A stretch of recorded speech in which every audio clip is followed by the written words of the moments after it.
오후의 시작 함께 하실래요? 안녕하세요. 세상의 모든 정보 아나운서 전주리입니다. 페이스북의 모회사인 메타가 스마트 안경을 공개했습니다. 아직 시제품이긴 한데요. 이 안경을 쓰면 눈앞에 증강현실이 펼쳐지고 손짓 몇 번으로 문자 메시지 전송은 물론 사진 촬영과 화상통화, 유튜브 영상까지 시청할 수 있다고 합니다. 메타의 CEO인 마크 저커버그는 스마트 안경이 스마트폰을 대체할 상품이 될 거라고 자신했다는데요. 안경 하나로 모든 것이 실현되는 세상, 정말 현실화될 수 있을까요? 자세한 내용 잠시 뒤 IT 연구소 코너에서 살펴보겠습니다. 경제적으로 여유로운 노후 생활을 맞이하기 위해서는 어떤 전략이 필요한 걸까요? 특히나 요즘은 혼자 사는 노인이 많아지면서 실버타운 입주를 꿈꾸는 분들이 덩달아 늘고 있다는데요.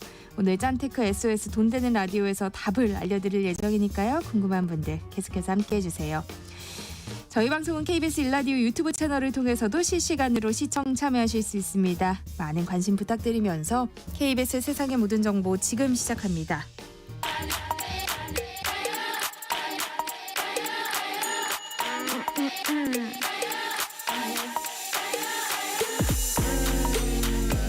혹시 뉴스 빠뜨리셨나요? 한낮에 전해진 소식들 꼼꼼히 정리해드리겠습니다. 오늘의 뉴스 조현정 시사평론가와 함께합니다.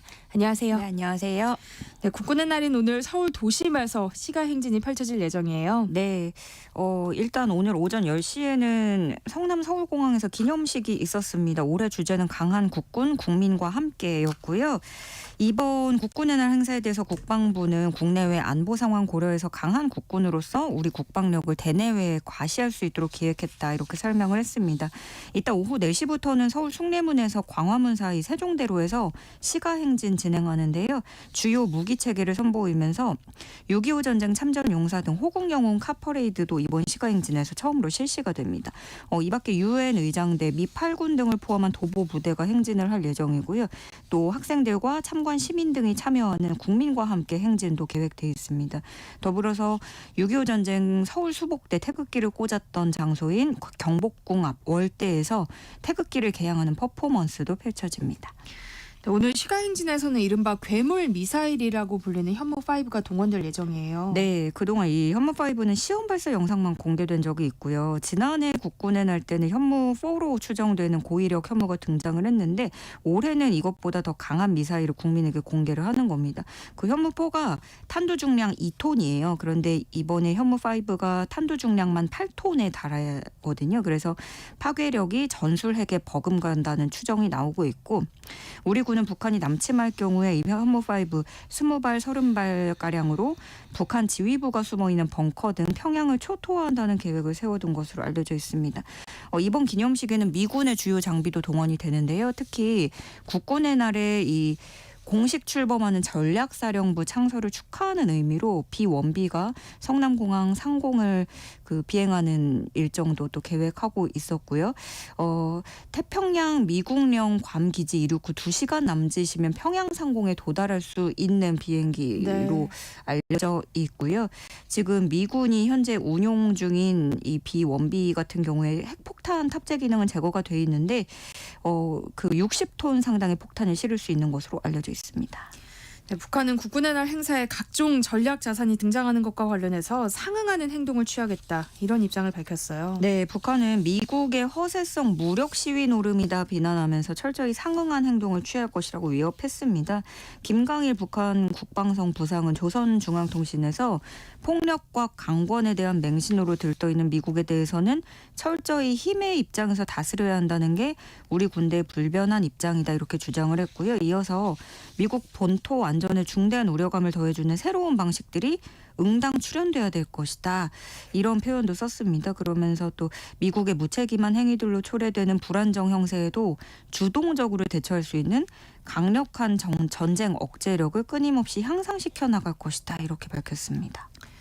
정치권 일각에서는 국군의 날 행사에 의문을 제기하는 목소리가 나오고 있는데요. 국방부가 해명을 했어요. 네, 일단 국군의 날 행사 준비하다가 병사 2명이 중상을 입었죠. 각각 발목과 아래턱 골절을 입었는데 치료 이후에 소속 부대로 복귀했다고 전해지고 있습니다. 그런데 장병들이 일단 부상을 입는 것도 큰 출혈이고 그 군인들이 좀 쉬지 못하잖아요. 그래서 누구를 위한 것이냐 이런 지적이 나오거든요. 그래서 국군의 날인데 장병들에게 돌아가야 될 혜택보다는 너무 보여주기식의 이렇게 예산도 과도하게 투입하는 게 아니냐라는 비판이 쏟아지고 있습니다. 예산도 어제도 짚어봤지만 그 윤석열 정부 들어서 시가행진에 작년에 101억 원, 올해가 79억 원입니다. 그 시가행진 없던 때 2020년부터 2022년 때는 연평균 21억 원 예산이 쓰인 거에 비하면 거의 5배에 달하는 규모라고 할 수 있고요. 또 이렇게 2년 연속 시가행진 개최된 게 전두환 정권 이후 40년 만입니다. 그때 전두환 정권 때는 매년 했었는데 이후에는 통상 5년에 한 번, 그러니까 대통령 취임하는 해에 열렸었는데 올해 2월에는 국방부가 부대관리훈련 개정을 했어요. 그래서 대통령 임기 중에도 여러 번 개최할 수 있게 올해 바뀌었습니다. 특히나 이런 식으로 좀 예산이 많이 들어가는 거에 대해서 지금 초급 간부들 임금이 징병제로 임금한 그 장병들 같은 경우 병장까지 임금이 다 인상이 되고 있잖아요. 그래서 초급 간부면 간부인데도 징병제보다도 임금이 낮아지는 상황이 나올 수 있다는 그런 우려가 나오는 상황에 간부들을 위해서 어떤 관사라든가 이런 처우가 열악한데 수십억 원의 예산을 쓰는 게 적절하냐 이런 논란도 제기가 되고 있거든요. 그래서 국방부가 해명을 내놓은 건 장병 사기 진작과 함께 대북 억제력 또 방산 수출 확대 등의 이점이 있다라고 해명을 했습니다. 물론 이 방산 수출의 부분에 대해서도 방산 전시회가 또 열리고 있는 실정에서 이게 홍보 효과가 있겠느냐라는 의견도 분명히 있긴 한데요. 일단 국방부는 시가행진을 권위주의 국가만 한다는 건 오해이고 OECD 국가 중 13개국이 하고 있다라는 점을 강조를 했고요. 이어서 장병들에게 피로감을 줄 수 있다라는 지적에 대해서는 대규모 행사를 통해서 우리 장병들에게 격려를 보내주시면 그것이 사기를 진작하는 데 매우 큰 영향이 있겠다 이렇게 얘기를 했습니다. 군 간부에 대한 직업적 선호도가 떨어지면서 우리 군이 무너질 수도 있다는 우려도 나오고 있다고요. 네, 그렇습니다. 국방부는 이번 행사를 개최하면서 군 장병의 사기, 위용 이런 것들을 얘기를 하고 있는데 현실은 육군 장교 2023년 선발 정원 대비 88.6%로 떨어졌습니다. 550명. 부사관은 같은 기간 4,790명이 부족한 것으로 나타났습니다. 또 육군만큼은 아니지만 해군, 공군도 대체로 줄어들었고요. 해병대도 큰 폭으로 줄어든 것으로 나타났습니다. 반대로 간부들 전역 규모는 늘어났어요. 그래서 간부들이 빠져나가는 규모는 더 커졌습니다. 최근 5년간 전역한 중장기 복무 제대 군인이 연평균 7,762명인데 2021년에 6,700여 명에서 2023년에 9,400여 명으로 급증했습니다. 또 최근 5년간 각 군 장기 복무 간부 희망 전역 수가 2019년에 2,500여 명, 2020년에 2,400여 명, 그러다가 2021년에 2,200여 명까지 감소 추세를 보이다가 2022년부터 좀 상황이 바뀌던 2023년에는 3,700여 명이 넘어섰고요. 당초 사실 군대에 대한 우려가 나온 거는 지금 좀 인구가 감소한다. 그래서 사실 군으로 이제 들어갈 인구 자체가 줄어들긴 했는데 그 영향을 받기 이전에 군 간부에 대한 선호도가 너무 떨어진 거예요. 만족도, 이 돈 받고 이런 처우 받고 군대에 굳이 장교를 입대하지 않겠다라는 그런 부분이 배경으로 풀이가 됩니다. 국군의 날의 의미를 되새기는 건 중요한 일이긴 한데 갑작스럽게 또 임시 공휴일 지정이 되면서 혼란이 상당한 것으로 나타났어요. 네, 이게 좀 미리 정해졌으면 좋았을 텐데 좀 급작스러웠습니다. 서울 내 중고등학교 5곳 중 한 곳이 시험 일정을 변경한 것으로 나타났고요. 148곳에 해당합니다. 서울교육청에 따르면 당초 오늘 원래 시험 봐야 됐던 학교가 중학교가 77곳, 고등학교가 71곳 이렇게 해서 총 148곳인데요. 그러니까 시험 날짜 바꿔야 되죠. 또 시험뿐만이 아니라 수학여행 이런 현장학습 일정이 바뀐 경우도 있었습니다. 그래서 33개 학교가 일정을 변경을 했고 실제로는 더 많은 학교가 학사 일정 변경했을 가능성이 있는데요.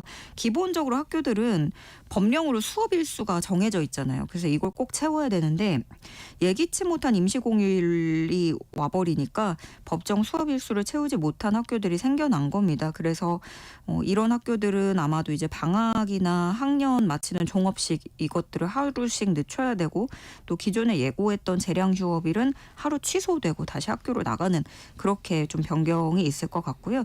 또 갑작스럽게 임시 공휴일을 지정하다 보니까 이게 학교, 유치원, 어린이집은 다 쉬는데 부모는 쉬지 못하는 경우도 상당히 많은 상황입니다.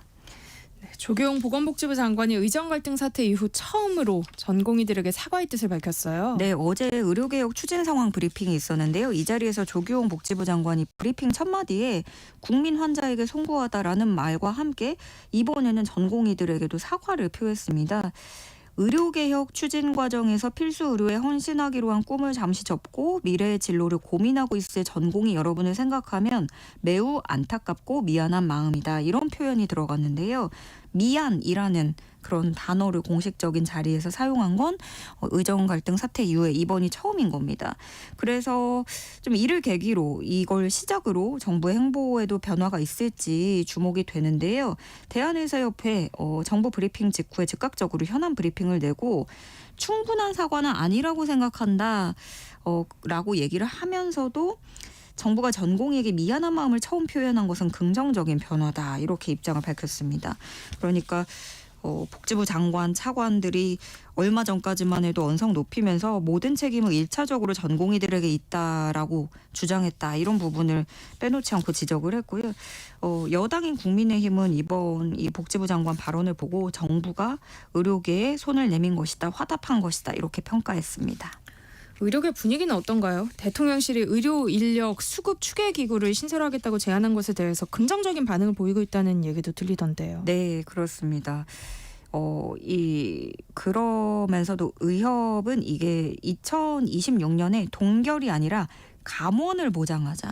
2025년 그러면 그대로 두고 2026년엔 줄여야 된다 이런 논리를 펴고 있는 거예요. 그러면은 계속해서 백지화를 주장했던 것에는 좀 한 수 물을 수 있다라는 여지도 생겨난 건데 물론 이 내용은 모두 의협이 말한 거라서 전공의들이 추계기구에 참여할지는 미지수인 겁니다. 네. 일단 대통령직 속 의료개혁 특별위원회에 산하로 들어갑니다. 이 수급 추계기구가 그렇게 해서 뭐 간호사, 의사, 치과의사 등등 분과별 위원회로 구성이 되는데 각각 전문가 13명씩 들어가거든요. 근데 13명 중에 과반 이상을 7명을 각 직종의 관련 단체가 추천을 하고 그럼 나머지가 6명입니다. 이 6명 중에 3명은 환자단체 추천, 3명은 연구기관 추천 전문가로 구성이 되는데 이 말인즉슨 그럼 환자 측이 3명, 전문가 3명 그러면은 의사 쪽에서 7명을 채울 수 있다는 겁니다. 과반이 되는 거죠. 예, 그렇게 하면서 조금 의협 쪽에서는 긍정적인 반응을 보이고 있는 기류가 보여집니다. 네, 국민의힘 한동훈 대표는 윤석열 대통령이 참석하는 언론사 행사에 참여하지 않고 의료계 인사를 만났다고 하는데요. 여야 의정 협의체는 어떻게 되는 건가요? 네, 이게 어제 오후에 한 언론사 창간기념식 참석 일정이 있었어요. 한동훈 대표가. 그리고 이 자리에 윤석열 대통령도 참여하는 행사였는데 이걸 행사 20분 전에 급하게 취소를 하고 자리를 옮긴 겁니다. 그렇게 급박하게 이동한 곳은 의료계 핵심 관계자와의 약속이 전격적으로 성사됐기 때문이라고 설명을 했는데 그러면 일각에서는 이거 윤한 갈등 국면에 한동훈 대표가 윤석열 대통령 안 만나려고 피한 게 아니냐 뭐 이런 의구심도 일각에서 나오긴 했는데 한동훈 대표 측에서는 이걸 부인을 했고요. 그저 의료계 핵심 관계자 만났고 야당과 정부 입장 공유하고 의견을 수렴했다 이렇게 설명을 했습니다. 한동훈 대표는 이렇게 의료계 관계자 만나기 전에는 앞서서 우원식 국회의장 만나서 협조를 구했고요. 또 박민수 복지부 2차관 국회로 불러다가 의료계와의 관계 회복을 주문하기도 했습니다. 박민수 2차관하고는 10분 정도 면담을 했다고 해요. 이 자리에서 박민수 차관은 한동훈 패싱 우려에 대해서는 사실이 아니다 이렇게 설명한 것으로 전해졌습니다. 윤 대통령이 내일 김건희 여사 특검법과 최상병 특검법 그리고 지역화폐법의 거부권을 행사할 것이라는 관측이 나오는 상황인데 야당 의원들이 천막 농성에 들어갔다고요. 네. 오늘은 일단 공휴일이고 거부권 행사 시한이 온 4일입니다. 그럼 오늘부터 해서 이제 2, 3일 남은 건데 내일이 될 것 같아요. 거부권 행사는 그쪽으로 무게가 실리고 있고 민주당과 조국혁신당은 특검 수용하라면서 용산 대통령실 앞에서 천막 농성에 들어갔습니다. 헌법 정신을 짓밟는 윤 대통령의 거부권 폭정이다 이렇게 규탄을 했고요. 또 동시에 7일에 시작되는 국정감사 이전에 본회의 열고 재표결을 한다는 계획을 갖고 있습니다. 야당은 그래서 재표결도 한 4일이 될 것으로 예상이 되고 야당은 이날까지 농성을 이어갈 계획입니다. 하나제 교양 파트너 지금 여러분께서는 세상의 모든 정보와 함께하고 계십니다. 다음 뉴스 살펴볼게요. 검찰이 위증교사 혐의를 받고 있는 민주당 이재명 대표에게 징역 3년을 구형했는데요. 1심 선고는 다음 달 25일에 나온다고요. 네, 이재명 대표가 고 김병량 전 성남시장 수행비서였던 김진성 씨에게 여러 차례 전화를 해서 재판에서 자신에게 유리한 방향으로 위증해달라고 요구한 혐의에 대한 재판이었습니다. 검찰은 이재명 대표 주장은 근거가 없다라고 얘기를 했어요.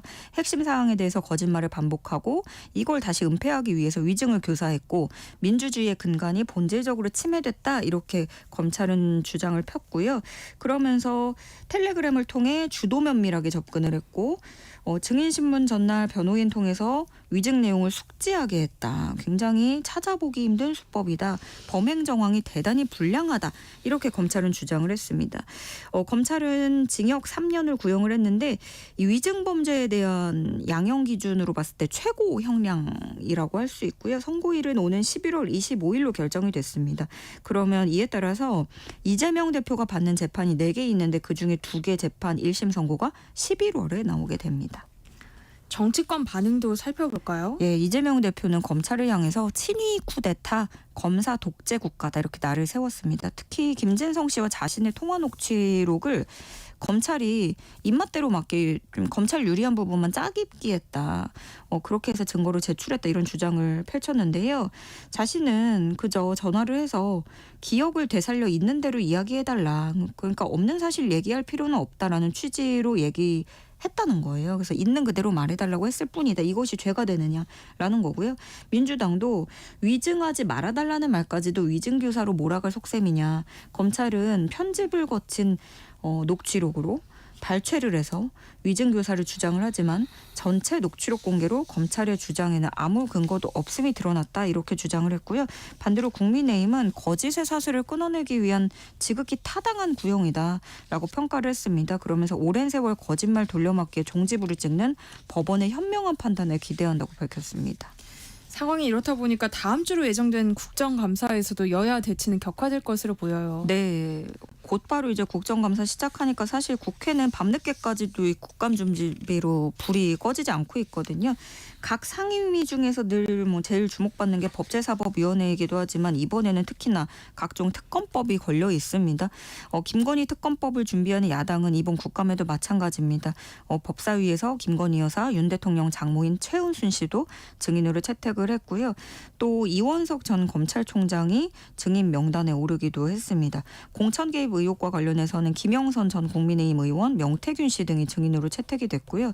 반대로 여당은 이재명 민주당 대표의 사법 리스크를 강조하면서 정조준할 계획인데요.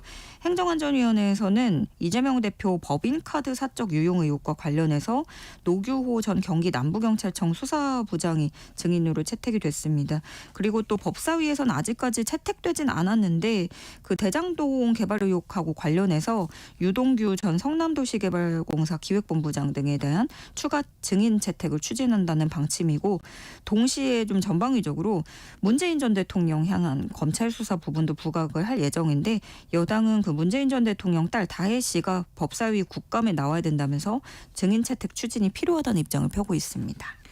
네, 이런 가운데 뉴진스 한이가 국회 환노위 국정감사 증인으로 채택됐다는 소식도 전해졌어요. 네, 이 환노위가 국정감사 증인 참고인 35명을 의결을 했는데 이 걸그룹 뉴진스를 둘러싸고 하이브와 어도어 회사 간의 갈등이 계속 이어지고 있잖아요. 그래서 그 뉴진스 소속사인 어도어 대표를 겸하고 있는 하이브에서 보낸 사람입니다. 김주영 하이브 최고인사 책임자도 증인으로 채택을 했고요. 가장 주목받는 건 아무래도 걸그룹 가장 인기 많은 멤버 한이입니다. 하이브 소속 매니저와 가수들에게 인사를 했다가 무시해라는 얘기를 들었다고 주장을 펼쳤어요. 그리고 또 어도어에서는 하이브가 뉴진스 깎아내리기를 하려고 하고 있다. 이런 주장을 펴고 있기 때문에 어떤 괴롭힘을 당했다라는 주장을 편 이 멤버를 부르는 겁니다. 아이돌 따돌림, 직장 내 괴롭힘 문제와 관련해서 참고인으로 채택하는 거고요. 이외에도 환노위에서는 팀F 미정산 사태와 관련해서 구영배 큐텐그룹 대표도 증인으로 채택이 됐습니다. 네, 오늘의 뉴스 조현정 시사평론가와 함께했습니다. 고맙습니다. 네, 고맙습니다. KBS 1라디오 세상의 모든 정보 함께하고 계신 지금 시각은 12시 35분입니다. 이 시각 교통정보 알아봅니다. 이 시각 교통정보입니다. 공휴일에 비 예보로 오전부터 교통량이 많지 않습니다. 서울 시내 대부분의 곳에서 한산한데요. 동부간선도로는 의정부 쪽으로 월계 1교에서 상계교 사이만 정체고요. 내부순환도로는 성산 방향으로 성산 진출 램프 쪽으로만 정체가 심합니다. 강변북로 일산 쪽 서강대교에서 난지나들목까지 속도가 떨어지고요. 올림픽대로 공항 쪽으로는 청담대교 부근, 더 가서는 한남대교에서 동작대교까지 제속도 못 냅니다. 고속도로도 대체로 흐름 원활합니다. 경부고속도로는 양방향 모두 반포나들목을 중심으로만 정체고요. 오늘 국군의 날 행사로 오후에 일부 도로가 순차적으로 통제에 들어갈 예정입니다. 서울공항 일대를 시작으로 사당나들목, 이후 숭례문 쪽으로 행진 예정이고요.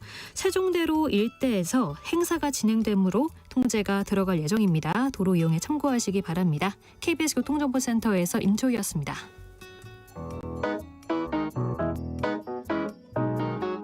세상의 모든 정보는 청취자분들의 관심과 참여를 기다립니다. 방송 들으시면서 궁금한 점이 있거나 의견 공유하고 싶은 분들 계시면 문자 보내주세요. 추첨을 통해 모바일 쿠폰 보내드리겠습니다. 참여하실 번호는 샵 9730이고요. 짧은 문자 50원, 긴 문자 100원의 이용료가 부과됩니다. 콩 게시판을 통해서는 무료로 참여하실 수 있고요. KBS 1라디오 유튜브 채널을 통해서도 실시간으로 시청 참여하실 수 있습니다.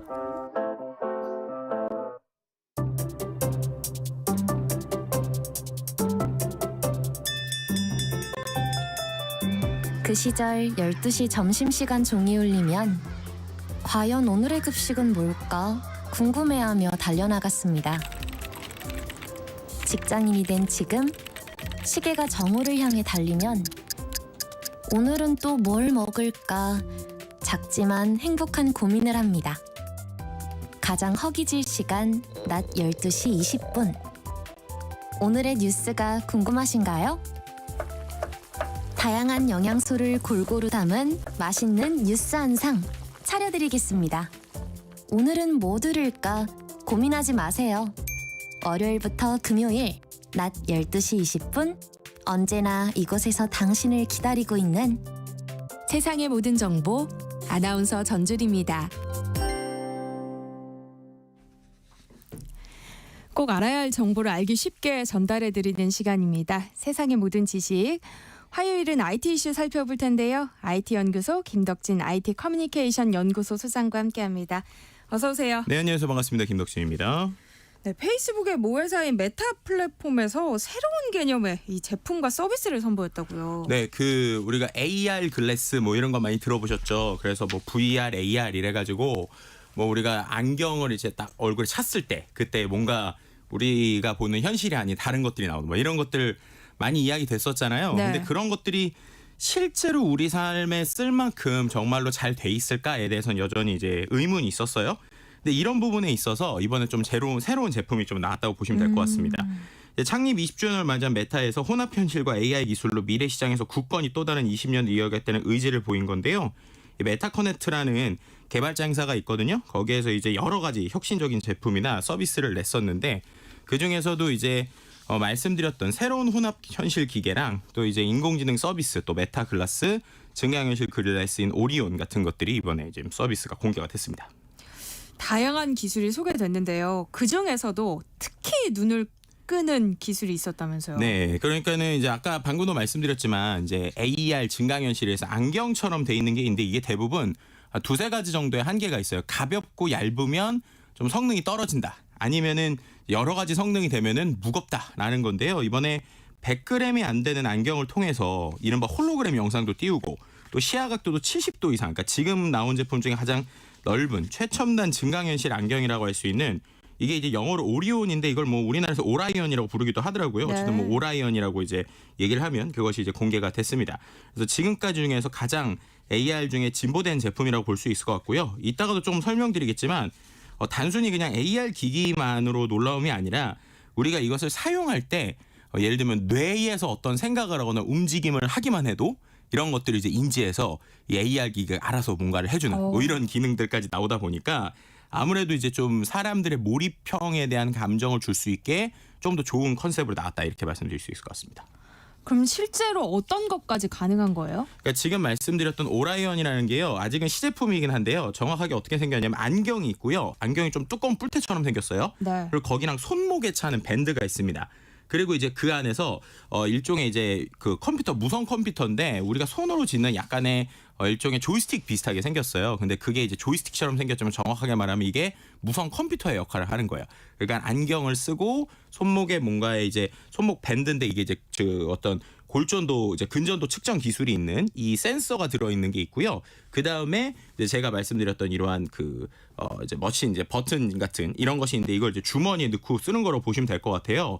근데 이게 어떤 방식으로 돼 있냐면 검은색 뿔테 안경에서 이제 보이지 않는 전면부에 카메라가 5개가 있어요. 그래서 그 5개가 실제로 저의 눈 움직임을 추적을 해가지고 제 눈앞에 예를 들면 정보를 띄워주는 거예요. 그럼 어떤 정보를 띄워주느냐? 예를 들면은 제가 커뮤니케이션을 한다라고 하면 휴대전화로 보통 전화를 했잖아요.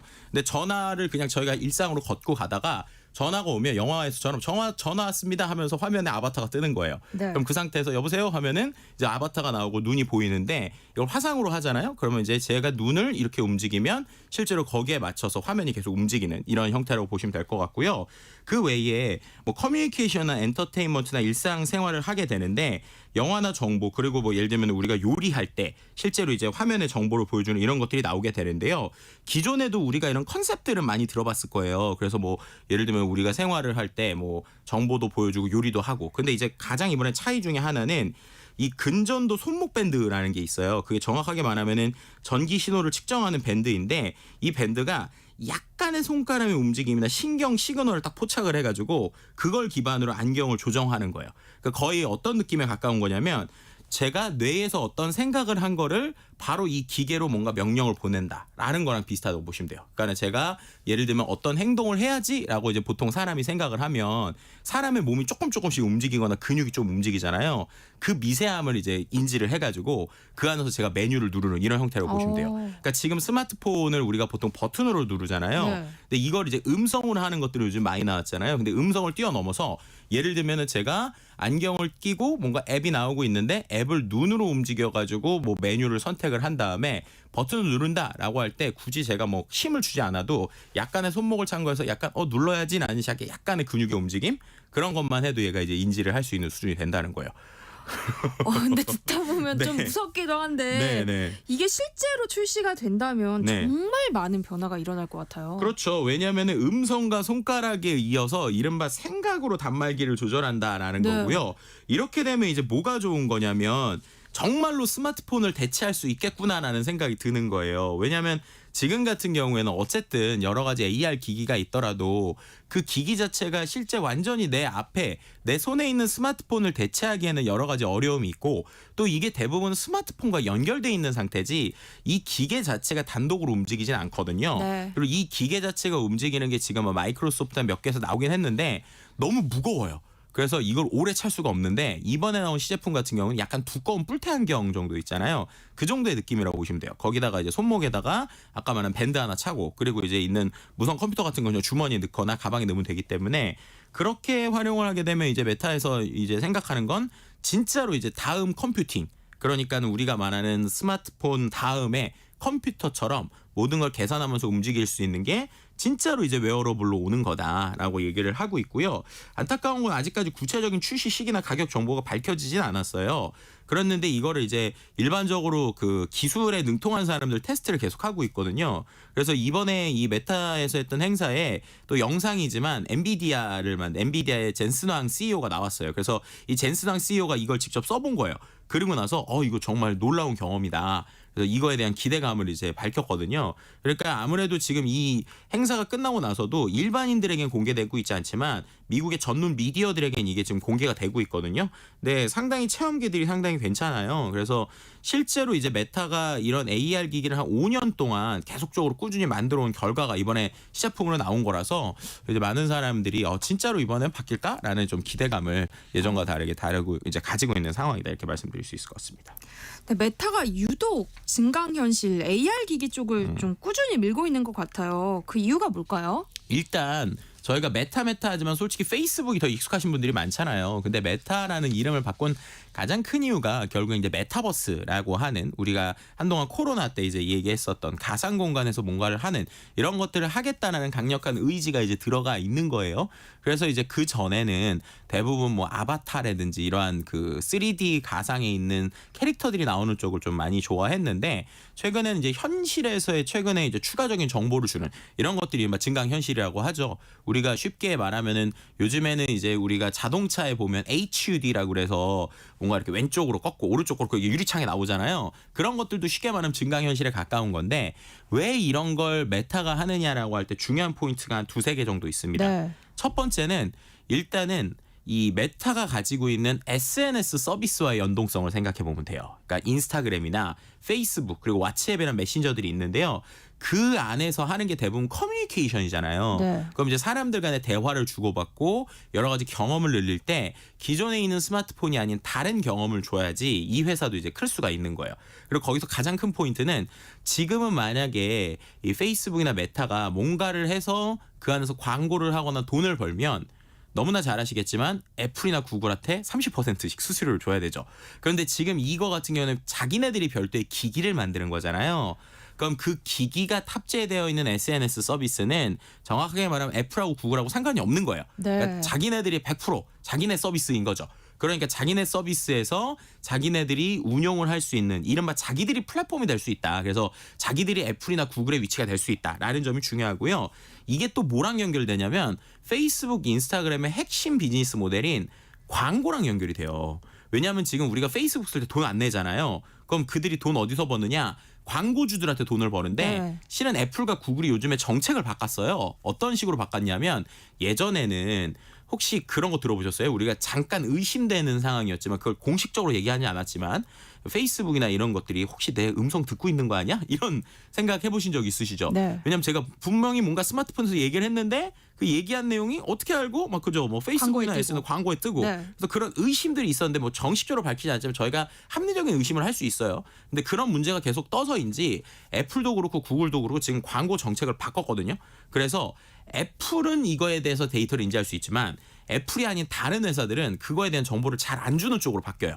그러면 애플이라는 집안에 지금 새들어 살고 있는 게 이제 페이스북인데 페이스북은 사람들이 쓰는 정보를 잘 알아야 정확하게 광고를 줄 수 있잖아요. 그래야 광고비를 높이는데 애플이 그 정보를 잘 안 주려고 하는 거예요. 독점하고 있는 거네요. 그렇죠. 그렇게 되니까 쉽게 말해서 광고의 효율이 떨어지면 광고를 하는 입장에서도 예전에는 10,000원 써서 페이스북에서 한 10만 원어치 매출을 벌었는데 지금은 한 5만 원 써야 되네? 그럼 굳이 안 쓰겠네? 이렇게 될 거잖아요. 그러니까 이제 자체적인 플랫폼을 갖고 자체적인 광고를 해야 이들 입장에서 돈을 버니까 이 뒤에는 이런 결국 비즈니스가 숨어 있다. 이렇게 좀 말씀을 드릴 수 있을 것 같습니다. 아, 이제 좀 이해가 되네요. 네. 지금 당장 판매되는 제품에서도 이렇게 영화에서나 볼 법한 기술이 들어가 있다면서요. 네, 실은 이제 이게 오히려 저는 되게 관심이 많아요. 근데 안타까운 건 이게 아직 우리나라에서 안 된다는 게 안타까운 건데 네. 실은 저도 이 기계가 있긴 있습니다. 예전에 제가 한번 KBS에도 들고 나왔었는데 제가 내년에 CES 미국 갈 때 이거 또 가져가려고 준비하고 있거든요. 뭐냐면 레이벤에서 나온 선글라스예요.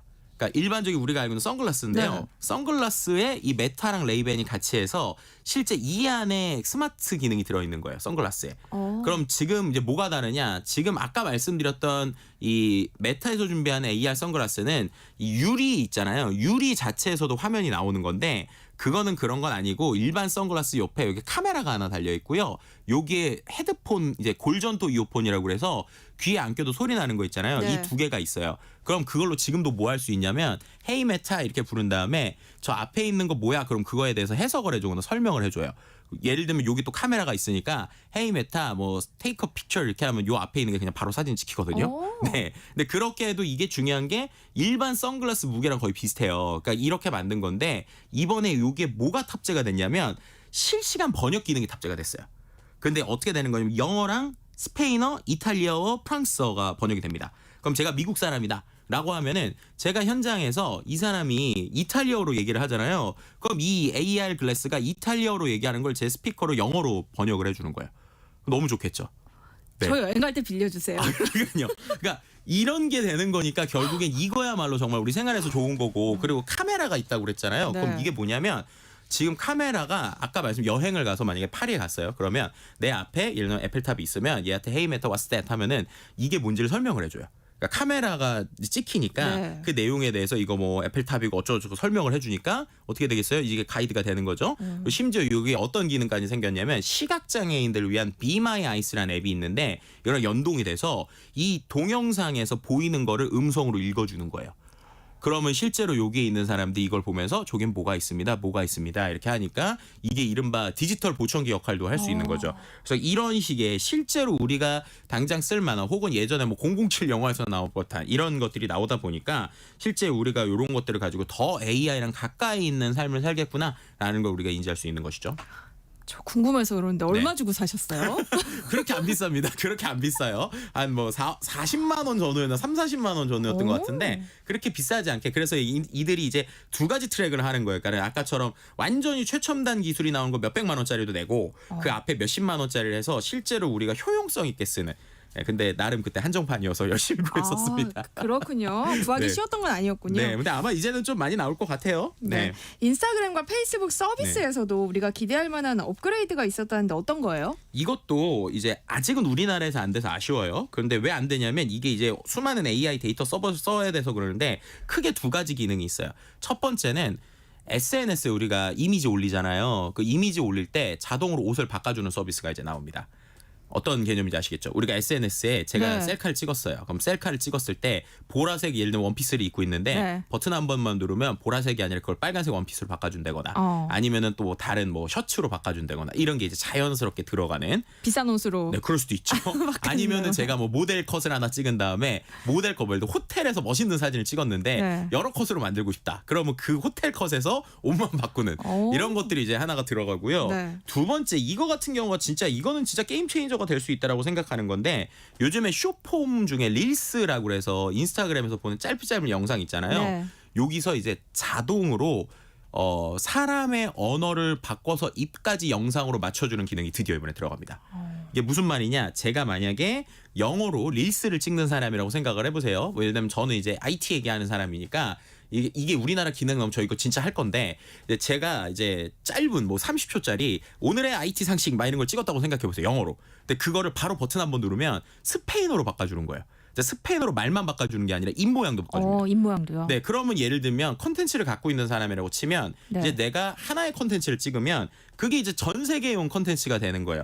그럼 그거를 갖고 우리가 강제 진출이라고 표현을 할까요? 아니면 제가 이제 글로벌로 진출을 할 수 있는 거죠. 우리 그럼 프로그램도 할 수 있겠네요. 충분히 가능하죠. 그럼 이제 저희가 정보성 영상들이나 내용들을 이렇게 퍼지는 것들이 나오면 크리에이터들 입장에서는 글로벌로 갈 수 있게 이런 AI가 도와주는 거다. 그럼 이제 결국엔 언어의 장벽도 뛰어넘고 이미지에 대한 장벽도 뛰어넘으면서 정말 이 SNS 서비스가 글로벌로 연결되는 뭐 이런 것들이 나오고 있다고 말씀드릴 수 있을 것 같습니다.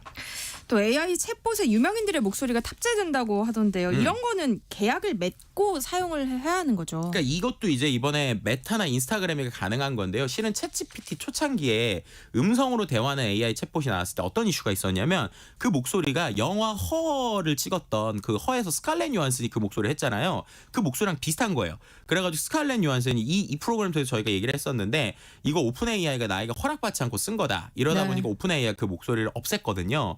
그래서 이번에는 아예 예를 들면 007 시리즈에 출연한 주디 덴치부터 프로레슬러 출신인 존 시나 등 유명 배우의 목소리를 실제로 이 메타가 계약을 했어요. 그래서 배우 5명의 목소리를 갖고 AI가 채팅을 할 때 그 목소리로 대화할 수 있거든요. 그러니까 이제 우리가 SNS를 미국에서 이 서비스 쓴다고 그러면 음성으로 존 시나 목소리로 대화하면서 사진 바꿔달라고 하고 그러면서 제가 동영상 찍은 걸 스페인어로 바꾸는 이런 것들이 이제 우리 일상에 녹아드는 시대가 됐다. 예, 그리고 그런 것들을 아까처럼 선글라스 끼고 외부에 돌아다니면서 물어보고 화상으로 하고 물어보고 사진으로 하고 인터뷰도 하는 그리고 실시간으로 통역도 되는 미래가 아니라 현실로 왔다라고 말씀드릴 수 있을 것 같습니다. 진짜 컨텐츠에서만큼은 이제 언어의 장벽이 무너지고 있는 것 같네요. 네, 맞습니다. 세상의 모든 식 IT 연구소 지금까지 김덕진 IT 커뮤니케이션 연구소 소장과 함께했습니다. 고맙습니다. 네, 감사합니다.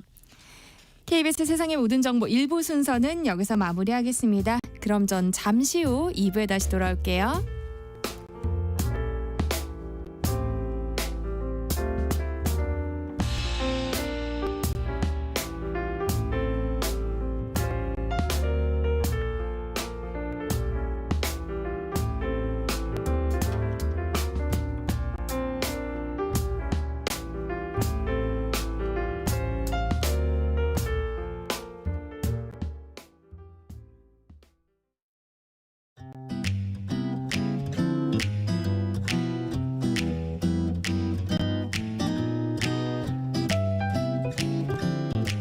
안녕하세요. 바른말 고운말입니다.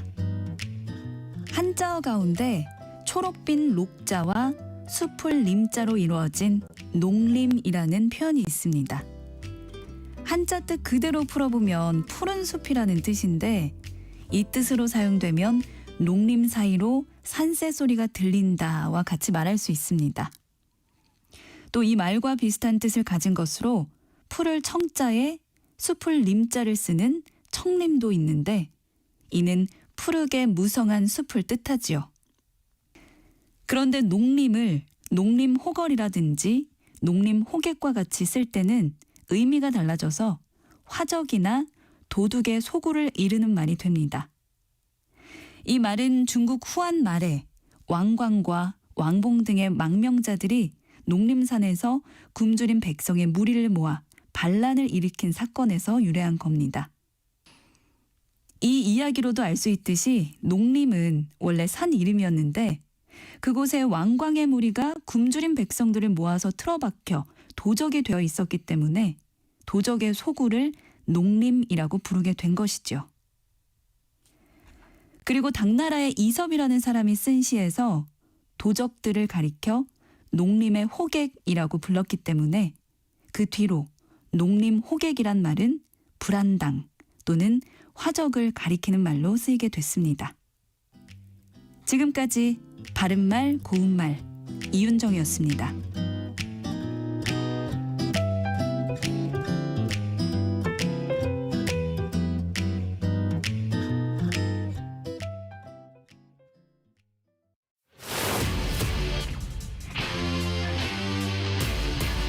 토론에 정답은 없습니다. 토론이 세상을 바꿀 수도 없습니다. 하지만 질문은 새로운 세상을 만들 수 있습니다. 질문으로 올바른 세상을 만드는 첫걸음. 평일 저녁 7시 20분 KBS 열린 토론.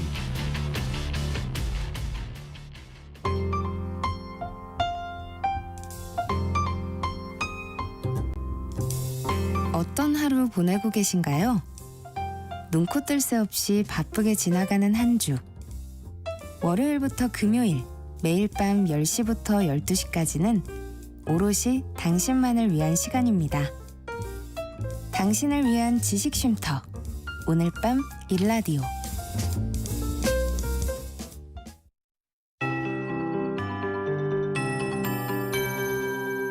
KBS 58분 날씨. 10월의 첫날인 오늘 찬 공기를 몰고 올 가을비가 곳곳에 내리고 있습니다. 비구름이 남동쪽으로 점차 이동을 하면서 수도권의 비는 그쳤지만 강원도와 충청도, 전라도를 중심으로 산발적으로 약한 비가 오고 있고 차츰 경상도와 제주도로 확대되겠습니다. 대부분 지역에 5에서 10mm, 제주도는 최고 40mm 정도의 비가 오겠고요. 이 비는 오후에 대부분 그치겠지만 제주도는 내일 새벽까지 이어지겠습니다. 바람이 강하게 불고 있습니다. 오늘 낮 기온이 서울 21도, 대전, 광주 23도, 강릉 26도, 대구 27도, 부산, 제주 28도 등으로 어제보다 1도에서 7도 정도 낮겠고요. 밤 사이에는 기온이 큰 폭으로 떨어지면서 내일 아침에는 서울 11도, 대구 14도 등으로 오늘보다 무려 10도가량 낮아지겠습니다. 일부 중부 내륙은 10도 아래로 떨어지며 강원 높은 산지에는 물이 어는 곳도 있을 전망입니다. 한편 태풍 끄라토는 매우 강한 세력으로 타이완 남서쪽 해상에서 느리게 이동을 하고 있습니다. 내일 오후쯤 타이완에 상륙한 뒤 세력이 약해질 전망이고요. 우리나라는 주말쯤에 태풍에서 약해진 비구름의 영향을 받을 가능성이 있습니다. 현재 서울의 기온은 18.5도입니다. 송소진입니다.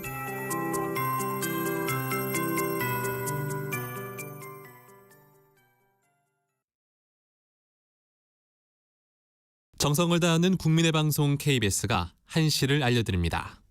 AM 711kHz, FM 97.3MHz, KBS 1라디오입니다. HLKA.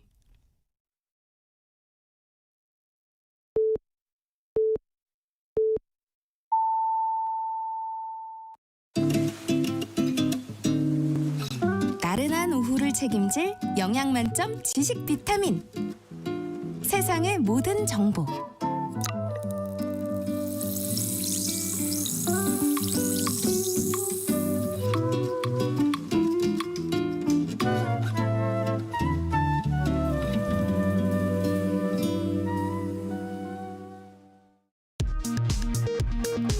이 시각 라디오 정보센터 뉴스입니다.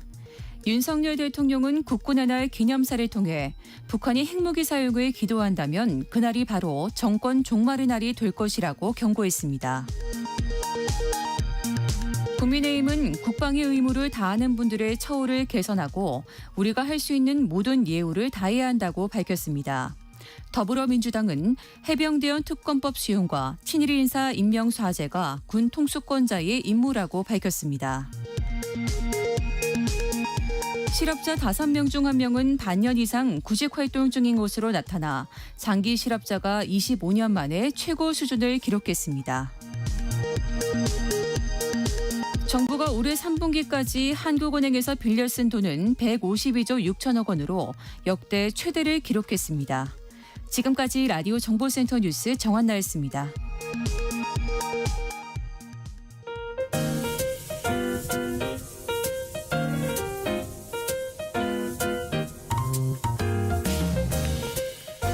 정신없이 바쁜 하루, 지금 우리 주변에서 벌어지고 있는 사건, 사고 소식들 한숨 돌리며 살펴보시죠.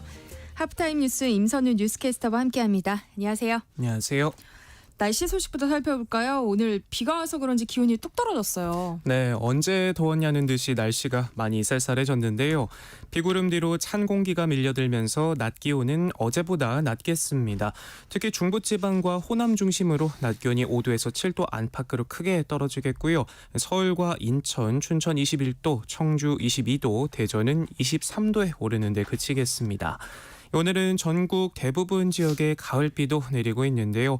이미 수도권과 강원 영서 북부, 충남 북부에는 비가 시작했는데 시간당 5mm 안팎으로 빗줄기가 굵은 편은 아니고요.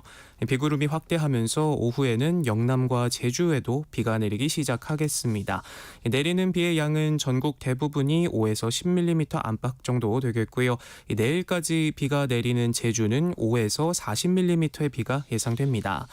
비는 오늘 오후부터 잦아들기 시작하겠고요. 전남과 경남 서부는 오늘 밤에, 제주는 내일 새벽에 비가 그치겠습니다. 가을비답게 오늘 내리는 비의 양은 그리 많은 편은 아닌데요. 바람은 강하게 분다고 하네요. 내일 아침은 옷차림 특히 더 든든히 하셔야겠습니다. 내일 아침 서울 등 중부지방과 전북, 경북 내륙의 아침 기온이 오늘보다 10도 안팎으로 떨어진다고 하는데요. 20도 안팎에서 출발한 오늘 아침과 다르게 내일은 서울의 아침 기온이 11도로 곤두박질 치겠습니다. 네. 기온 변화가 워낙 커서 옷차림에 방심했다가는 감기 걸리기 쉽겠는데요. 쌀쌀하게 느껴질 수 있으니까요. 겉옷 꼭 챙겨주셔야겠습니다. 그런가 하면 18호 태풍 끄라토는 아직 진로가 매우 유동적인데요. 태풍은 내일과 모레 타이완을 통과한 뒤 금요일에 타이완 북동쪽 해상으로 진출하겠습니다. 이후에 한반도를 향해 올라올 가능성도 있어서 앞으로의 태풍 정보 주의 기울여야겠습니다. 전기차와 이커머스 등 우리나라와 중국이 경쟁 관계에 있는 산업 분야를 다룬 기사들에서 이 중국인으로 의심되는 이용자들이 조직적으로 댓글을 단 정황이 포착됐어요. 네, 국내 한 연구진이 포털과 유튜브 등에서 한국과 중국 간 경쟁 산업 분야를 다룬 기사에 달린 댓글을 분석해 보니까 중국인으로 의심되는 이용자들이 집중적으로 활동한 정황이 드러났다고 합니다. 한 예로 중국 차를 칭찬하고 국산 차를 폄하하는 댓글을 단 한 이용자는 지속적으로 중국에 우호적이고 한국을 비하하는 댓글을 달아온 것으로 확인됐는데 스스로를 한국인인 것처럼 행세했지만 이력을 추적해 분석해 보니 중국인으로 의심되는 아이디였다고 합니다. 전기자동차와 인터넷 쇼핑 플랫폼 관련 70개 포털 기사에 평균 73개의 댓글이 남겨졌는데 이 가운데 평균 3개씩은 중국인이 쓴 것으로 추정됐습니다. 중국인으로 보이는 이용자의 댓글 분포도는 일반적인 댓글 분포도와 차이를 보였는데 연구진은 이를 통해 중국인들이 조직적으로 댓글을 남긴 것으로 봤습니다. 다만 이 아이디들의 활동 위치는 이번 연구에서 확인되지 않았는데요. 전문가들은 추정은 되지만 IP 주소를 추적할 수도 없고 조직적 움직임이 의심은 가지만 딱히 법적으로 또 제도적으로 막을 길이 없어서 연구자들이 계속 추적하면서 하면서 질적 연구를 하는 수밖에 없다는 의견입니다. 다만 중국 저가 쇼핑몰을 옹호하는 댓글들 중에는 한국인이 쓴 것으로 확인된 것도 있었다면서 무조건적인 중국인 의심을 경계하기도 했습니다. 그런데 중국인으로 의심되는 이용자들이 남긴 댓글들 일정한 패턴이 있다면서요. 네, 이들이 작성한 댓글들을 몇 개 살펴보면 10년 내 전 세계 택시 등 90%를 중국산이 장악할 것이다. 세계는 중국인을 이기지 못한다. 이렇게 중국의 힘을 과시하는 내용이 반복적으로 나옵니다. 반면 한국과 한국 기업은 깎아내리는데요. 태극기는 중국 것을 베껴 만들었고 한국 기업은 수년 안에 망할 것이라고 말한 댓글들도 보입니다. 연구팀은 이런 댓글들은 상대편을 겁주려는 의도라며 상대편의 인식과 판단을 조작하는 인지전 전략의 하나라고 분석했는데요. 부지런히 하루 4-5개에서 많게는 10개 넘게 전부 친중국적인 메시지고 한국을 비방하는 논점이라는 공통점을 가지고 있습니다. 집단 내부의 분열을 조장하는 이른바 갈라치기 수법도 보이는데요. 중국과 타이완 관련 기사 댓글에선 한국을 미국의 애완견이라고 조롱하기도 하고 국내 특정 지역을 비하하는 댓글도 보이고요. 또 중국 유통업체에 대한 비판성 기사엔 우리 유통업체에 대한 비난 댓글을 달아 기사 논점 흐리기를 시도했다고 연구팀은 보고 있습니다. 우리가 매일같이 보고 소통하는 이런 글들이 또 알게 모르게 누군가 조직적인 차원에서 의도를 가지고 작성했다는 거 알고 나니까 정신이 번쩍 드는 느낌인데요. 얼토당토하는 내용들이라 하더라도 이렇게 반복적으로 노출되고 하면 그게 또 여론이 되는 거잖아요. 이용자 입장에서도 경각심을 좀 가져야겠다 하는 생각이 드네요. 최근 홀로 지내던 50대 남성이 119에 구조 요청을 했지만 구조대원들이 이 남성을 찾지 못했고 일주일 뒤에 숨진 채 발견됐다고요. 네, 지난달 추석 연휴가 시작되기 일주일 전 벌어진 일입니다. 당시 부산 서구의 한 오피스텔에 홀로 살던 이 남성은 몸 상태가 이상한 것을 느끼고 긴급 구조를 요청했습니다. 겨우 119에 전화를 걸어 자신이 살고 있는 오피스텔 주소와 건물명, 호수까지 자세히 전달했다고 하는데요.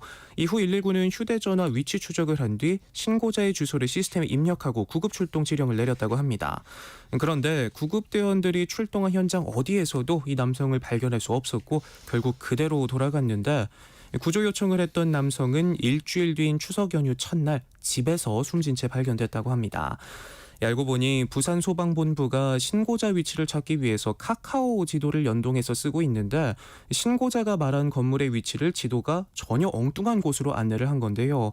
같은 건물 이름과 같은 주소로 검색한 곳이지만 실제 남성이 살던 곳과는 전혀 다른 곳이었다고 합니다. 응급 상황이 발생한 현장과 카카오 지도가 안내한 건물과의 거리는 280m, 도로로 4분 거리였다고 하는데요. 카카오는 취재가 시작되자 지도를 바로 수정했다고 하고요. 해당 소방기관에서 카카오맵을 활용하고 있는지 사전에 인지하고 있지 못한 상황이었다. 또 잘못된 정보에 대한 수정 요청이 들어오면 즉각 반영하고 있는데 반영 시점상 차이 때문에 참조용으로 사용하도록 안내하고 있다고 해명했습니다. 참 충분히 막을 수 있었던 사고로 보이는데요. 네. 많은 게 디지털화된 요즘은 기술 기업에 대한 의존도가 클 수밖에 없다는 걸 알면서도 이런 시민의 안전과 직결된 상황에서조차 곧장 대응이 가능한 이런 긴급구조 시스템이라든지 하는 것들이 없다는 게 참 안타깝고 혹시나 만에 하나라는 생각에 미리미리 대안 방안을 구축해 놓을 수는 없었던 건지 답답한 마음이 드는 건 사실입니다. 누구 탓이다 책임을 미루기 전에 시급한 개선책이 필요해 보이네요. 네, 오늘은 국군의 날인데요. 그런데 관사의 열악한 환경 때문에 자신의 직업에 회의감이 들었다는 공 간부의 사연이 눈길을 끌고 있어요. 네, 최근 페이스북 육군훈련소 대신 전해드립니다 페이지에 낙후되고 열악한 독신자 숙소를 배정받은 한 육군 간부의 제보가 올라왔는데요. 글쓴이는 가족들한테 정말 너무너무 미안했다며 내가 이러려고 군인 하나 싶었다. 왜 이런 대우를 받아가며 주변 민간인들이 불쌍한 사람이라 손가락질하는 제 직업이 너무 부끄러웠다고 토로했습니다. 그러면서 제 아내가 집을 보고 어떻게 이런 곳에서 애를 키울 수 있냐며 울던 모습이 아직도 가슴속에 깊이 박혀 미안한 마음이 가득하다 호소했는데요. 영상도 함께 올렸는데 참 씁쓸하더라고요. 영상에는 방바닥에 수건과 냄비를 두고 천장에서 떨어지는 물을 받는 모습이 담겼는데요. 부대 측에 방수공사를 건의해봐도 더 급한 숙소가 있다는 이유로 무려 3년 동안 그대로 방치되다가 올해가 돼서야 공사가 진행 중이라고 합니다. 사연을 접한 누리꾼들은 일원이 지원자는 없고 전역자만 늘어나지 나도 결혼 후 첫 집으로 관사 들어갈 때 곰팡이 핀 집과 누수 있는 집 중 골랐어야 했었다. 이러고도 간부 지원하라고 집도 주고 한다는 말을 할 수 있느냐 같은 반응들을 보였습니다. 그런데 이런 비슷한 사연들 심심찮게 찾아볼 수 있습니다. 전날에도 육군 사관학교 생도 생활관과 경기도 이천에 있는 육군 정보학교 생활관 벽과 천장에 곰팡이가 가득 핀 사진이 올라왔는데요.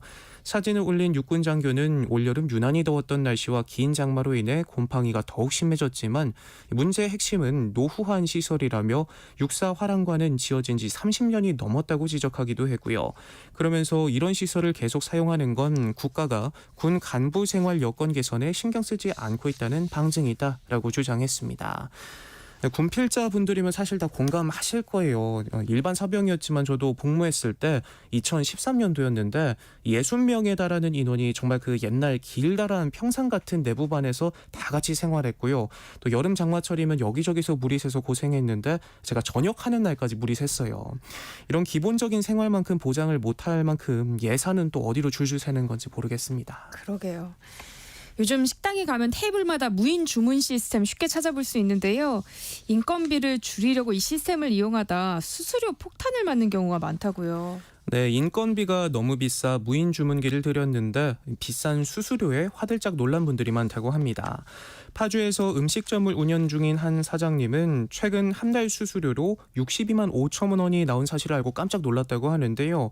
보통 2,500만 원 신용카드 매출 수수료를 12만 5천 원 정도를 지불해 왔는데 이 테이블 오더 시스템을 도입하고 50만 원이나 더 내게 된 겁니다. 최근 야놀자와 배달의 민족 등 대형 플랫폼사까지 가세하면서 이 테이블 오더 시장을 차지하기 위한 경쟁에 불이 붙었는데 일부 무인 주문기에 적용되는 전자지급결제 대행사의 수수료율이 지나치게 높다는 지적이 나오고 있습니다.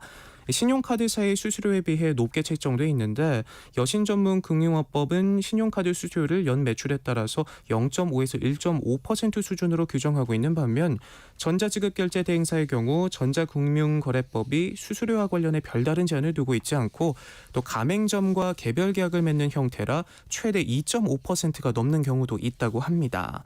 신용카드와 가맹점 사이에서 결제 서비스를 제공하는 사업자는 부가가치 통신망사와 전자지급결제 대행사 이렇게 둘로 나뉘는데요.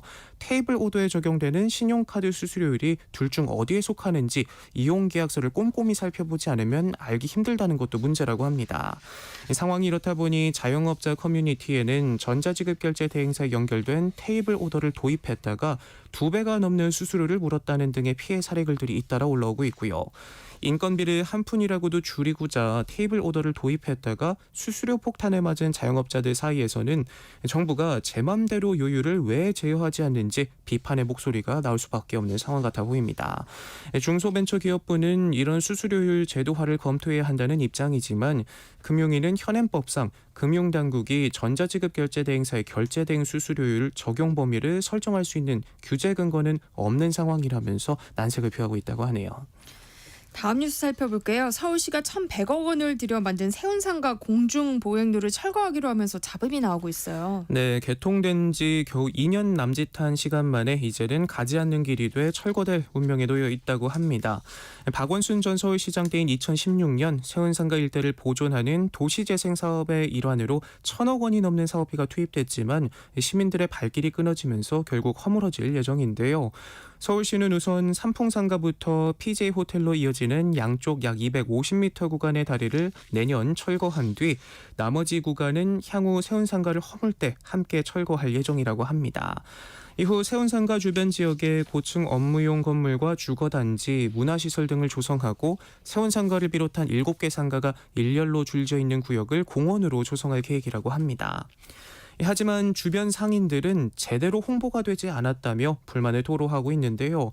안석탑 세운상가 시장협의회 총회장은 주민 의견을 듣는다고 공청회를 한다며 연락도 없었고 다음 날 뉴스를 보고서야 알았다 문제를 제기하기도 했고요. 30년 전부터 전파상을 운영해왔다는 한 상인은 1,000억 원 넘게 들여 만든 걸 없앤다면서 한 번 공청회하고 한 번의 공청회를 끝으로 끝내는 게 말이 되느냐. 그나마 보행로가 여러 상가를 이어줬는데 그걸 끊어버리면 이동하기 불편해 사람들이 더 안 올 것이라며 안타까워하기도 했습니다. 숫자로만 놓고 보면 현재 보행량은 2017년 서울시 계획 당시 예측치의 11% 수준인 하루 17,700여 건에 그친다고 하는데요.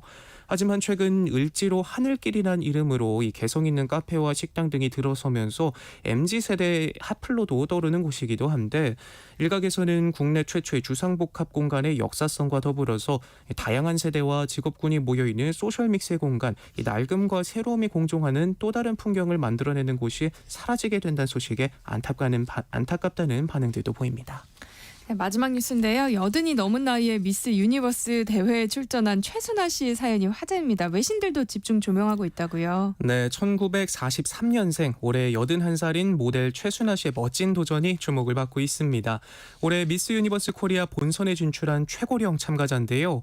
이번 대회에서 처음으로 나이 제한을 없애면서 출전을 할 수 있게 됐다고 하네요. 20년 넘게 간병인으로 일하던 최순아 씨는 주변의 권유로 이른 중반 나이에 모델로 데뷔했다고 하고요. 이후 각종 잡지와 광고 등에 출연하면서 주목을 받았습니다. 미국 CNN은 미스 유니버스 대회에 도전한 사연을 소개하면서 나이는 숫자에 불과하다는 걸 증명했다고 보도하기도 했고요. 최순아 씨는 세상을 놀라게 하고 싶다며 나이가 들어도 건강하게 살 수 있다는 걸 보여주고 싶다고 말했습니다. 백발의 모습으로 런웨이에서 화려한 워킹을 뽐냈던 최순아 씨는 어제 열린 본선에서 한국 대표로 뽑히진 못했지만 베스트 드레서상을 받았는데요. 당당하고도 멋진 꿈 응원하겠습니다. 네, 임선우 뉴스캐스터와 함께했습니다. 고맙습니다. 고맙습니다. 내일 점심 메뉴 추천. 귀로 듣는 푸짐한 지식 한 상 어떠세요? 세상의 모든 정보. 아나운서 전주리입니다.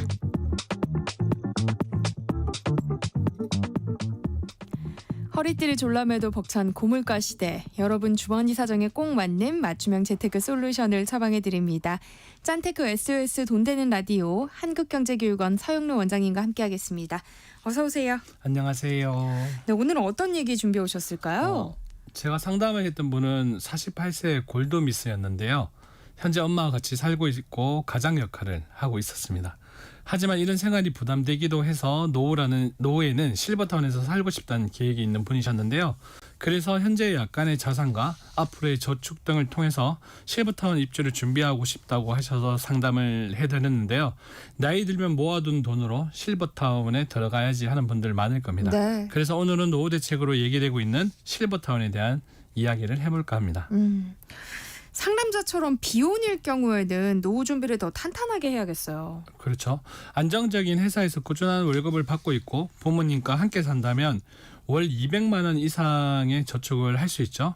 그리고 이런 경우에는 주택 구매 등의 목표를 세우기보다는 저축만 하는 경우도 많습니다. 개인적으로 지금처럼 쭉 저축으로 준비해도 된다고 보는데요. 네. 앞서 얘기한 사례자는 상황이 조금 달랐습니다. 어머니께서 살고 있는 구축 아파트를 처분하고 사례자가 모은 돈을 합쳐서 신축 아파트로 이사 가길 원하셨는데요. 이럴 경우 명의가 일단 애매해지고 또 어머님께서는 아들에게 부동산을 물려주고자 하는 분이셨는데요. 그렇게 되면 이제 골치 아파지죠. 네. 그래서 어머님의 이런 제안을 사례자가 거절하긴 했지만 이런 문제로 분가까지 해야 할 수도 있잖아요. 이렇게 분가 계획이 있는 분들이라면 저축뿐만 아니라 투자도 시작해야 되는 상황에 놓이게 되는데요. 하지만 비혼이기에 더더욱 노후에 대한 계획을 철저하게 세운 상태에서 준비를 해야 하는데요. 열심히 모아온 목돈을 짧은 호흡에 투자에 투입하기보다는 매월 저축을 병행하며 포트폴리오를 다양하게 길게 가져가는 게 필요합니다.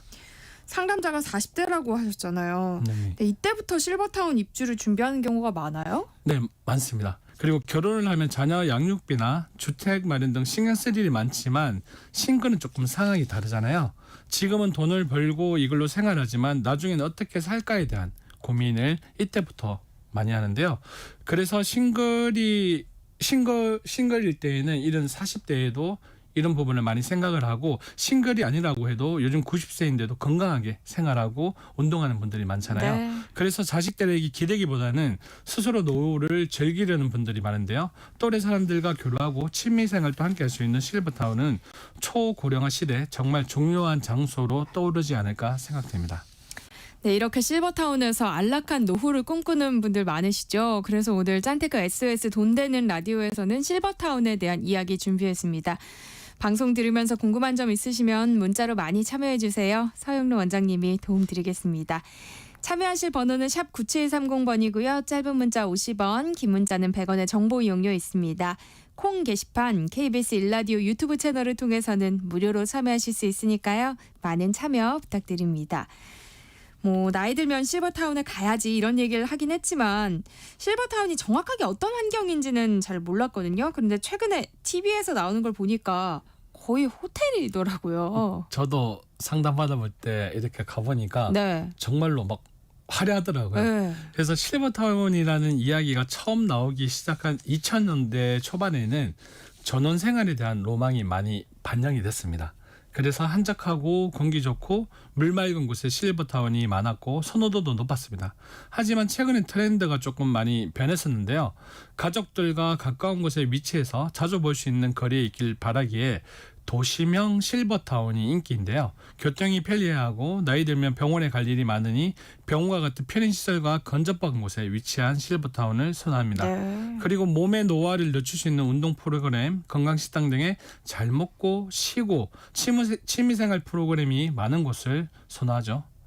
김창래님이 제 친구들도 요즘 실버타운에 관심이 많습니다. 그런데 실버타운도 비싸다고 하더라고요 하셨거든요. 맞습니다. 돈도 많이 들죠. 네, 그게 제일 큰 문제인데요. 그 비용 부분에 대해 체크를 해보면요.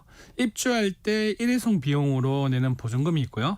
앞서 얘기한 취미생활 프로그램 이용료, 그리고 월관리비, 월세 등이 있겠죠. 보증금이 제일 궁금하실 텐데 네. 시설에 따라서 달라지지만 대략적으로 얘기하면 서울 지역은 보증금 5억 원 이상이고 수도권은 2억 원 이상, 지방은 1억 원 이상입니다. 옵션에 따라 가격은 더 올라가고요. 매월 나가는 비용은 실버타운마다 천차만별인데 식대도 식사의 질과 횟수에 따라서 다르고요. 또 실버타운이다 보니 입주자의 건강 상태 체크와 이에 필요한 의료 비용도 예를 들면 실버타운 내 의료 시설 이용이나 간병 서비스 등도 관리비에 포함됩니다. 여기에 취미, 운동 등 프로그램 운영 비용도 포함이 되겠죠. 그러다 보니 월 관리비는 최소 월 150만 원에서 고급형 실버타운의 경우에는 1인 기준 월 200만 원, 부부 기준 월 300만 원 이상의 비용이 발생이 되는데요. 입주 보증금 수준에 따라 월 관리비가 조정되는 경우가 많아서 실버타운을 선택할 때 꼭 체크해봐야 하고요. 본인의 경제력과 필요한 서비스 수준을 고려해서 선택을 하면 됩니다. 예상했던 것보다 좀 더 부담되는 액수네요. 그렇죠. 제가 2년 전에 상담을 한번 받아본 수도권의 한 실버타운은요. 당시 보증금만 9억에 월세와 식대를 포함한 월 생활비가 370만 원이었습니다. 이곳은 아주 비싼 편인데요. 네. 저가형 실버타운을 살펴봐도 식대와 생활비를 포함하면 월 100만 원 이상은 필요하기에 실버타운에 들어가는 것이 말만큼 쉬운 것은 사실은 아닙니다. 물가 상승률을 제외하더라도 실버타운의 월 생활비를 200만 원으로 계산을 하고 30년간 지낸다고 계산을 하면 7억 2천만 원이나 큰 돈이 지출되고요. 보증금까지 합하면 거의 10억이라는 돈이 필요한 거죠. 이렇게 들었을 땐 결국 돈 있는 사람들만 들어갈 수 있는 거 아니냐 생각할 수 있는데요. 네. 다시 생각을 해보면 차근차근 준비를 하고 그리고 노후의 연금 상품하고 같이 활용을 하면 충분히 가능합니다. 그리고 초고령화 시대를 앞두고 정부도 실버타운에 대한 규제를 풀고 있어서 보급형 실버타운이 많이 생긴다면 부담은 줄어들 거라고 생각됩니다. 지금부터 준비해야겠는데요. 금액을 맞습니다. 듣고 나니까. 그러면 비용적인 부분 빼고 또 살펴봐야 할 것도 어떤 게 있을까요? 보통 은퇴를 하고 실버타운에 입주하기에 이때 금전적인 부분에서 문제가 생기면 해결하기가 힘들겠죠. 그래서 실버타운을 운영하는 운영사에 대한 신뢰도가 중요한데요. 입주 시 제공하는 것들을 지켜나갈 수 있는 회사인지 따져봐야 하고요. 또 회사 규모, 실버타운 규모 등을 보는 경우가 많은데요. 무조건 크고 세대수가 많다고 좋은 건 아닙니다. 우리가 경매하고 부동산 얘기할 때는 세대수 많은 게 좋다 했잖아요. 근데 실버타운 같은 경우에는 세대수가 많은 게 좋은 게 아닌 이유가 그만큼 단지가 크다는 건 인력이 많이 투입된다는 거잖아요. 그런데 물가가 계속 오르면 결국에는 인건비도 올라가잖아요. 그래서 향후에 이런 편의시설이 끝까지 잘 유지될까도 판단해 봐야 하고요. 실버타운 근처에 상급병원이 있는가도 중요한 요소입니다. 아무래도 나이가 들어가면 내 몸이 이렇게 고장나는 곳이 많아지잖아요. 그래서 실버타운에서 이런 병실 의료 서비스를 다 해결할 수 있기 때문에 상급병원에 대한 부분도 체크해야 되고, 마지막으로 어찌 보면 가장 중요할 수 있는 자신의 라이프 스타일을 고려한 실버타운을 골라야 되겠죠. 예를 들어서 자신이 평생 필라테스나 수영을 계속 해왔다면 이런 시설이 갖춰진 곳이 아무래도 생활하기 좀 편하겠죠. 따져볼 것도 많은 것 같고요. 무엇보다 비용이 많이 드는 것 같아요.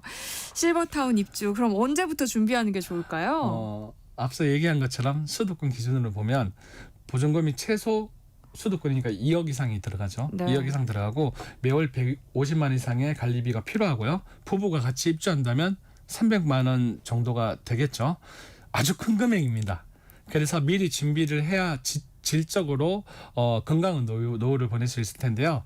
일반적으로 우리가 아파트 분양 또는 매매를 생각하는 시기는 결혼과 출산을 하는 30대에서 40대 때 준비를 많이 합니다. 보통 이 시기에는 주택 마련에 투입된 비용과 대출 상환, 양육비 등 지출이 커서 주머니에 여윳돈이 없는 시기입니다. 그런데 위에서 언급한 것처럼 보증금 2억에 부부 기준으로 300만 원의 생활비가 필요하다면 30년을 기준으로 한번 말씀을 드리면 해서 한 총 10억 8천만 원 정도가 필요하죠.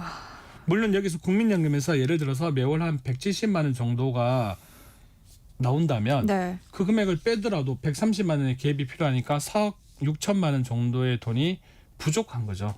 그래서 노후의 실버타운이라는 목표가 정해졌다면 정해진 순간부터 바로 준비를 해야 하고요. 제가 코너에서 몇 번 말씀을 드렸지만 노후는 돈을 버는 순간부터 준비를 한다, 이렇게 생각해야 합니다. 이렇게 일찍 준비를 해두면 국민연금과 퇴직연금과 보태어서 실버타운에 충분히 입주할 수 있다고 생각이 됩니다. 그러니까 실거주 집 한 채 들고 있는 50대, 60대의 경우는 아이들 다 독립하고 나면 집 팔고 실버타운에 들어갈까 이렇게 고민하기도 하더라고요. 네. 이분들에게는 어떤 조언을 좀 해주고 싶으세요? 일단 집을 팔고 실버타운에 입주한다는 것은 단순 계산으로 보면 실버타운 보증금이라든지 월 생활비 마련을 위한 거잖아요. 네. 하지만 이 부분은 한번 심도 있게 고려해 봐야 한다고 생각합니다. 개인적인 생각으로는 거주지를 팔고 실버타운에 들어간다는 건 결국에는 현재의 거주 지역보다는 좀 더 전원 생활을 할 수 있는 곳으로 이동한다는 거잖아요. 네. 이렇게 되면 가족과의 왕래 자체가 줄어들 가능성이 높겠죠. 물론 위에서 잠깐 언급한 동일 세대들과 다양한 체험 등의 장점도 있겠지만 다양한 세대들과의 교류에선 단절이 발생할 수 있습니다. 그래서 제 개인적인 생각입니다만 거주하는 주택을 파는 것보다는 아니면 세를 내놓든지 아니면 주택연금 제도 등을 활용해서 실버타운을 입주하는 방법도 한 방법이라고 생각이 되는데요. 참고로 노인복지주택, 양로시설, 그리고 노인 공동생활가정 등 이렇게 3가지 주거시설에 들어가실 때에는 연금을 받으며 집을 비우는 게 가능하기에 주택연금을 수령할 수 있습니다. 또한 어찌 보면 우리나라는 아직 이런 실버타운에 대한 여러 여건들이 미리 준비해온 다른 나라와 비교하면 이제 막 조성되는 시기잖아요. 네. 그래서 앞으로의 실버타운이 외국의 실버 빌리지처럼 기존의 그런 도심권을 다 이용하면서 아파트의 구조 변경 등을 통해서 이렇게 다른 세대들과 융화되게 하든지 아니면 분양형 실버타운 확대 등으로 앞으로 변화 추이도 관심 있게 봐야 할 듯합니다. 네. 오늘 실버타운에 대한 이야기 나눠봤는데요. 마지막으로 좀 하고 싶은 말씀이 있으실까요? 제가 제일 잘하는 말이 이렇게 방송에서 아끼고 쓰지 네. 말라고 했지만 이렇게 되면 자칫 인생이 삭막하게 느껴질 때도 있습니다. 특히 노후에는 삶의 즐거움과 재미를 느끼는 게 중요할 텐데요. 현재 국민연금과 퇴직연금, 연금저축 등의 개인연금 등으로 노후를 어떻게 준비하고 있는지 점검하는 게 필요하겠고요. 향후에 원하는 노후의 삶, 예를 들어서 실버타운 입주를 원한다면 초기 보증금 비용과 월 부담액의 비용 등을 산정해서 목표 대비 얼마나 준비됐는지 체크를 하면서 노력해 가시길 추천합니다. 몇 번 말씀을 드렸지만 돈을 모을 수 있는 가장 좋은 방법은 지출의 우선순위와 목표의 우선순위를 정하는 것입니다. 필수 지출의 목록을 정한 후 우선적으로 지출을 하고 그 외 부분에 불필요한 지출을 줄여나가서 목표에 맞게 분배를 하면 됩니다. 자신이 돈을 모으는 목적을 분명히 해두면 돈을 저축하는 과정에서 스트레스가 줄어듭니다. 또한 자신이 이루고자 하는 목표에 대한 필요 지출을 준비하는 과정에서 스트레스도 줄고 원하는 목표가 한 단계씩 가까워질수록 성취감과 행복감을 느낄 수 있다고 생각됩니다. 친구들이랑 편하게 말할 때 우리 자식들에게 짐대지 말고 나중에 실버타운에 같이 들어가서 재밌게 살자 이런 얘기 했었거든요. 네. 근데 얼마가 들어가는지 알고 나니까 네. 갑자기 와 제가 인터넷 쇼핑몰에 담아뒀던 장바구니 그냥 결제 안 하고 삭제해야 될 것 같은 정말 항상 원장님이 말씀해 주시는 아끼자라는 게 더 확 와닿는 그런 날인 것 같습니다. 주거 형태 가운데 하나인 실버타운에 대한 이야기 저희가 나눠보고 있습니다. 궁금한 점 있으시면 문자 보내주세요. 서영로 원장님과 함께 상담해 드릴게요. 노래 한 곡 듣고 오죠. 잭슨5의 I Want You Back. 노래 나가는 동안 여러분들이 보내주신 문자 살펴보겠습니다. 0232님이요. 국립이나 지자체에서 운영하는 좀 저렴한 실버타운은 없나요? 하셨어요. 그러게 이런 것들이 더 많이 필요해 보이는데요. 아직까지는 애석하게도 네. 국립이나 지자체에서 아주 저렴한 실버타운은 없는데요. 그런데 한 가지 좀 변화하고 있는 것 중에 하나가 그 올해 5월달에 윤석열 대통령께서 그 실버타운에 대해서 분양형을 다시 도입하기로 했거든요. 이 분양형 안에는 내가 분양을 받는 방법도 있고 그리고 보증금이 좀 낮춰지고 월세 규모도 낮춰져서 제가 원주 쪽에 그런 것이 지금 준비하고 있다고 생각이 드는데요. 이 지금 실버타운 같은 경우에는 우리나라가 지금부터 하나씩 갖춰지는 단계라고 생각이 들고요. 조금 시간이 지나면 지금 0232님께서 말씀하셨던 국립이나 지자체 실버타운이 나을 거라고 저는 생각합니다. 네. 7344님이요. 어머님께서 홀로 실버타운 들어가고 싶다고 하셔서요. 제가 알아보고 있습니다. 그런데 어렵더라고요. 실버타운 알아볼 때 무엇을 가장 중요하게 봐야 할까요? 하셨어요.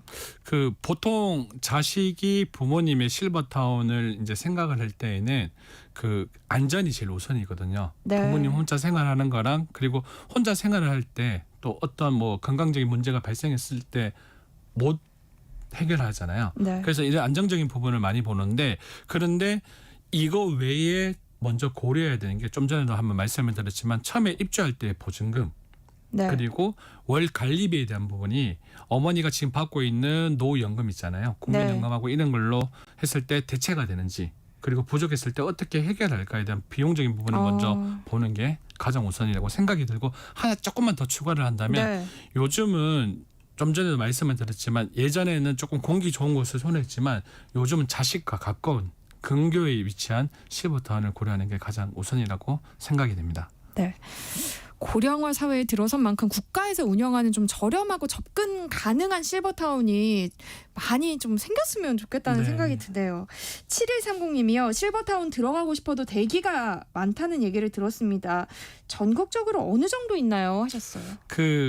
전국적으로 실버타운이 40군데에 지금 9천 가구 정도에 밖에 불과하다 보니까 초고령화 시대에 지금 노인 인구 대비 실버타운은 부족합니다. 그래서 앞으로 외국의 사례 같은 경우는 실버 빌리지 형태가 많이 발전되어 있거든요. 우리나라의 형태도 이러한 형태로 많이 바뀌어서 이런 부족분이 좀 해결되지 않을까라고 개인적으로 생각과 희망을 가지고 있습니다. 네, 잔테크 SS 돈 되는 라디오 오늘 여기까지 하겠습니다. 서영로 한국경제교육원 원장님과 함께했습니다. 고맙습니다. 네, 고맙습니다.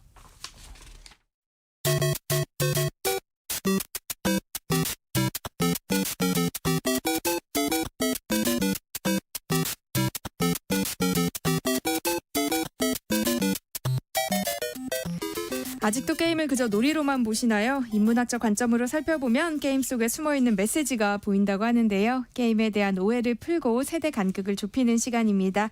해시태그 게임 인문학 이경혁 게임 제너레이션 편집장과 함께합니다. 안녕하세요. 예, 안녕하세요. 이경혁입니다. 오늘은 어떤 게임 이야기 해볼까요? 예, 오늘 국군의 날이죠. 아나운서님 혹시 한국 군사력 세계 순위 이런 거 요새 나오는 자료 보신 적 있으세요? 아니요. 몇 위 정도 할까요? 우리나라 그래도 꽤 높지 않을까요? 한 6위, 7위 정도? 오, 정확히 아시네요. 맞아요? 네, 세계 5위라고 합니다. 미국, 러시아, 중국, 인도 다음으로 저희가 5위로 랭크가 되고 있는데 한국군의 군사력이 이제 이 정도면 굉장히 강한 거잖아요. 전 세계 5위면은. 네. 그래서 게임 같은 경우에는 워낙 전쟁을 많이 다루지 않습니까? 근데 한국의 군사력이 정도로 강력하기 때문에 요즘은 게임 속에 한국군이 직접 등장하는 경우도 굉장히 많아요. 그래서 오늘은 국군의 날을 맞아 한국군이 나오는 게임들을 한번 쭉 살펴보고자 합니다. 국군의 날을 맞춰서 주제를 좀 선택하신 것 같아요. 네. 한국군이 직접 나오는 게임들을 살펴보는 걸까요, 오늘? 이게 이제 한국 군인이 나오는 게임이 있고 한국군이 나오는 게임이 있고 조금 다르긴 합니다. 그런데 우리가 한국군이란 건 결국 대한민국의 군대라고 하다 보니까 지금 현재 대한민국의 군대가 어떻게 나오는가라는 걸 좀 살펴볼 수밖에 없는데, 특히 한국군이 나오려면 당연히 한국에 관련된 어떤 전쟁 이야기가 있어야 되잖아요. 그러면 이제 현대전에서 한국군이 얽힌 전쟁 이야기는 가장 대표적인 게 아무래도 1950년의 6.25 전쟁이겠죠. 그래서 6.25 전쟁, 그다음에 한국 전쟁을 다루는 가장 대표적인 현대전 게임으로는 워게임 레드드래곤이라는 게임이 있습니다. 이 게임은 정확히 6.25를 다루는 건 아니에요. 가상의 역사죠. 실전을 다루긴 조금 애매하니까 1980년대를 배경으로 해서 우리가 가상 역사 시나리오를 하나 쓰는 거죠. 대충 어떻게 되냐면 첫 번째 시나리오가 부산 포켓 작전이라는 정말 작전 이름 같은 시나리오를 주는데, 1987년에 저희가 이제 현실에서는 민주화가 일어나잖아요. 근데 이 가상 역사에서는 당시의 독재자가 민주화를 거부합니다. 그러면서 전국적으로 시위가 크게 일어나고, 그러면 북한 수뇌부는 지금이 침공의 적기다라고 판단을 하고 전쟁을 일으켰다라는 이야기로 시작을 하는 가상의 시나리오인데요. 이게 근데 구조가 6.25랑 똑같습니다. 초전에 전혀 준비가 안 된 이제 대한민국군은 쭉 밀리면서 부산까지, 낙동강 전선까지 밀리게 되는 거예요. 이 설정을 왜 하는 거냐면, 사실은 서구에도 많이 알려진 한국 전쟁은 6.25 전쟁이 맞거든요. 근데 1950년대의 전쟁을 표현하면 군사 장비가 너무 옛날게 돼버리는 거예요. 그래서 한 80년대 정도의 현대전 장비를 가지고 전쟁 게임을 만들고 싶은데, 그러면 어떻게 할까 하다 보니까 요거를 가상 시나리오를 만들어서 6.25랑 똑같이 굴리면 되겠구나 라고 해서 나온 게임이 워게임 레드드래곤이라는 게임이죠. 그러면 게임 플레이어는 한국군 병사로 참전하는 거예요? 이게 병사는 아닙니다. 우리가 보통 게임하면 왜 병사 하나가 막 총 들고 뛰는 장면을 상상하시는데, 이 게임은 전략 게임이라서 개별 병사를 조종하기보다는 거대한 군단, 사단, 여단 이런 단체 자체를 조직하게 되거든요. 그래서 플레이어는 개별 병사가 아니라 연합군 사령관의 자리에 앉게 되는 거죠. 그래서 이 실제로 게임 안에 등장하는 거는 내가 병사 하나를 좌우로 점프하고 이런 개념이 아니라 2사단을 몇 킬로 앞으로 배치하고 6사단은 후방으로 배치하고, 이렇게 왜 지도에서 이렇게 그 군대에 가보면 그 부대 아이콘들을 놓고 막 움직이는 장면 있지 않습니까? 거의 그런 식으로 게임을 플레이를 하게 되는 거예요. 그래서 1980년대에 실제 한국군이 사용했던 소총, 전차, 전투기 같은 것들이 각 부대에 배치가 돼 있고, 그러면 플레이어는 이걸 보는 거죠. 그래서 북한군은 현재 어디에 어느 정도의 병력이 있으니 맞춰서 이쪽으로 얼마를 움직이자, 이런 형태의 게임이 진행이 되는 것이 이 워게임 레드드래곤의 방식이에요. 약간 작전표예요. 딱 그렇네요. 보면. 네. 그럼 이 게임에서 한국군은 강하게 나와요? 이게 참 애매한 게 이제 우리가 제작한 게임은 아닙니다. 유럽 쪽에서 만들어진 게임인데 1980년대 한국군에 대해서 이 사람들이 잘 알기가 어렵겠죠. 아무래도 또 군사 기밀도 있고, 우리도 80년대 한국군에 대해서 군대 갔다 오신 분들은 막 얘기를 하시지만 잘 모르잖아요. 저도 잘 모릅니다. 그리고 그래서 굉장히 당시 한국군을 정밀하게 묘사했느냐라고 하면 그 정도까지는 아닌, 그냥 한국군이 나온다 정도인데, 그러면 이제 이 안에서 한국군이 혼자 있지는 않을 거 아니에요. 북한군도 있고, 이 게임이 한국 북한만의 이야기가 아니라 미국, 중국, 러시아, 나토까지 전 세계 군대가 다 나옵니다. 그러다 보니까 소위 말하는 밸런스를 맞추는 과정이 좀 있었어요. 예를 들어 이 게임은 시나리오만 갖고 하는 게 아니라 멀티플레이가 되거든요. 그러면 두 사람이 대결을 한다. 그러면 나는 한국군을 골랐어. 그러면 나는 스웨덴군을 골랐어. 근데 만약에 실전처럼 다 고증을 해버리면 다 미군을 고르겠죠. 그러면 뭐가 재밌겠습니까? 누가 북한군을 고르겠어요. 그러다 보니까 이제 밸런스를 위해서 가상의 설정들을 좀 맞추는 거죠. 80년대 한국은 그렇게 경제력이 높지도 않고 막 군사력이 세지도 않았잖아요. 그러면 이제 약체가 돼버리다 보니까 실제 플레이를 해보면 아니 이런 장비가 있었다고 당시에 이런 첨단 장비가 주어지거나 이렇게 해서 조금 다른 나라와도 충분히 플레이가 가능하게 밸런스를 맞춰준 점이 있어서 한국군이 강력하냐라고 물어보면 어떤 부분에선 조금 세졌는데 또 그렇다고 세다고 말할 수 없다가 정답일 것 같습니다. 오히려 저는 한국군이 강력하게 나오는 케이스라고 하면 다른 게임 하나를 좀 더 얘기하고 싶어요. 한국군이 강력하게 나오는 게임 뭔데요? 예, 이게 좀 옛날 게임이긴 합니다. 이름도 길어요. 커맨드 앤 컨커 레드 얼러트 2라는 게임이 있는데 네. 이 게임은 어떤 게임과 똑같다고 생각하시면 되냐면 스타크래프트 같은 느낌이에요. 이렇게 위에서 내려다본 지도에서 막 그 유닛들이 움직이고 공격하고 하는 그런 게임이고 뭐 자원 모아서 병력 생산하고 거의 똑같습니다. 그리고 같은 시대에 또 흥행한 게임이기도 하고요. 다만 이제 배경이 미국과 소련이라는 두 세력을 중심으로 해서 여기도 이제 연합국들이 있죠. 이 연합국들이 뭉쳐서 가상의 3차 대전을 벌이는 또 이야기가 됩니다. 근데 이제 소위 말하는 미국을 중심으로 뭉치는 연합국에는 한국도 들어 있어요. 근데 다른 유닛들은 다 똑같거든요. 근데 나라마다 특수 유닛을 하나씩 주는데 여기 한국의 경우에는 특수 유닛으로 뭘 받냐면은 그 공군 전투기 보라매라는 유닛이 들어오게 됩니다. 근데 이게 당시에 저도 이게 2000년대 게임이거든요. 제가 이때 플레이해보고 너무 놀란 게 야 한국 왜 이렇게 세? 라는 이야기가 나오는 거예요. 네. 왜냐하면 자원이 똑같이 들어요. 다른 나라 전투기랑. 근데 얘는 체력도 한 1.5배? 공격력도 한 2배가 되다 보니까 또 전투기는 공중에서 공격을 하지 않습니까? 적 탱크가 막 밀려오면 아무것도 못하고 다 터지는 거예요. 우리 전투기에. 그래서 우리 한국에서 플레이하는 친구들이 제작진에 한국인이 들어갔나? 저 지금 그거 여쭤보려고 그랬는데. 예. 아니 그거 말고는 이유가 없잖아요. 왜 한국이 이렇게 세지? 그러는데 제작진은 한국에서 반응이 그렇게 나오니까 약간 립 서비스로 우리가 한국을 좋아해서 그렇게 해준 거야 라고 얘기하는데 당시에 게이머들은 뭔가 잘못 만들었겠지라는 생각을 주로 하긴 했는데 지금도 굉장히 회자가 될 정도로 한국군이 정말 강하게 나왔던 기억은 뭐야 너에게? 라고 하면 전부 이때 이 커맨드 앤 컨커 레드 얼럿의 한국군을 얘기를 많이 하십니다. 굉장히 신기한 거는 이 전투기의 이름이 보라매였잖아요. 그런데 뭐 아시는 분은 아시겠지만 또 국군의 날을 맞이해서 얘기하자면 최근에 한국에서 만든 자체 제작 스텔스 전투기가 있죠. KF-21이라는 이 전투기의 이름이 보라매예요.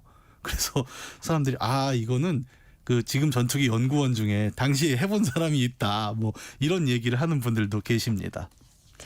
해시태그 게임 인문학 오늘은 국군의 날을 맞아서 게임 속에서는 한국군이 어떻게 그려지고 있는지 함께 살펴보고 있습니다. 게임 속이지만 한국군이 강력하게 나왔다고 하니까 좀 뿌듯해지는데요. 그럼요. 역사 속에서 한국군이 강력하게 나오는 경우도 있어요. 예, 앞서 말씀드린 건 주로 현대 한국군을 얘기를 하는데 네. 뭐 대한민국은 아니더라도 한반도가 굉장히 강력한 군사력으로 나오는 게임들이 조금 있습니다. 예를 들어 시드마이어의 문명 시리즈, 사실 이 코너에서도 한번 이야기한 적이 있는데 맞아요. 여기에 한국 문명이 등장을 하는데 이 게임 시리즈에는 문명마다 특수 유닛이 하나씩 또 주어져요. 예를 들어 뭐 이집트 문명이다 그러면 이집트 전차, 태국 문명이면 코끼리 그 군대 이런 게 막 나온단 말이죠. 뭔가 이 나라의 존재감을 드러낼 수 있는 특수 무기들이 하나씩 나오는데 일본 사무라이, 몽골 기마공병 이런 것처럼 한국 특수 유닛도 존재합니다. 뭐 생각나는 게 혹시 있으세요? 모르겠어요. 이거를 제가 게임 모르는 분한테 항상 물어보면 일본어로 나온 게 거북선. 네, 저도 지금 생각났어요. 네. 똑같습니다. 2개의 특수 유닛이 나오는데 화차하고 거북선입니다. 그리고 뭐 우리는 화차와 거북선의 위력에 대해서는 많이 알고 있잖아요. 근데 이 제작자들도 그걸 아는 거예요. 그래서 실제로 게임을 해보면 똑같이 이거 왜 이렇게 세? 라는 이야기가 나오게 됩니다. 특히 화차 같은 경우에는 실제로는 조선 문종 때 이제 처음 실전 배치가 되는 무기인데 이 동시에 이 화차랑 같은 레벨의 무기라고 하면 다른 나라는 투석기 있죠. 왜 큰 돌 날려 쏘는 그걸 사용하게 되는데 화차 같은 경우에는 화력이 이것도 한 1.5배가 나는 거예요. 그래서 사람들이 이 화차가 나오는 시기에 맞춰서 또 항상 이 한국 문명이 과학력이 엄청 높게 나옵니다. 그래서 남들이 활 쏘고 있을 때 과학을 많이 올려갖고 빨리 화차를 뽑아서 다 밀어버려야지, 이런 전략도 있기도 하고요. 또 거북선은 뭐 말해 못하겠습니까? 네. 거북선은 대신에 그 단점이 하나 있긴 해요. 그러니까 돛이 없잖아요, 배가. 그래서 대양을 나가지는 못해요. 그러니까 막 대항해 시대처럼 막 큰 바다를 건너진 못하는데, 연안에서 이루어지는 전투에서는 거의 뭐 압도적인 화력을 보여주면서 한국 문명을 골라서 거북선으로 전투하겠어라는 친구들은 맵에서 대양이 있는 맵을 안 고릅니다. 전부 연안에서 상대 무역을 봉쇄하는 용도로 쓰기도 해서 한국 문명이라고 했을 때 5,000년 한반도 역사가 전반적으로 해외에서는 저기는 군사력이 꽤 강한 곳이야라는 이미지가 있기도 하죠. 혹시 그럼 미래의 한국군을 다룬 게임은 없어요? 그렇죠. 순서가 그래요. 현대 한국군, 과거 한국군 얘기를 했으니까 이제 미래의 한국군 얘기를 좀 해봐야 되는데, 요즘은 그런 게임들이 많아요. 근미래 SF 게임들. 그러니까 아주 먼 미래라기보단 지금보다 한 50년 뒤의 미래를 다룬 게임들에 보면 한국군 특수부대 출신 요원들이 굉장히 많이 나옵니다.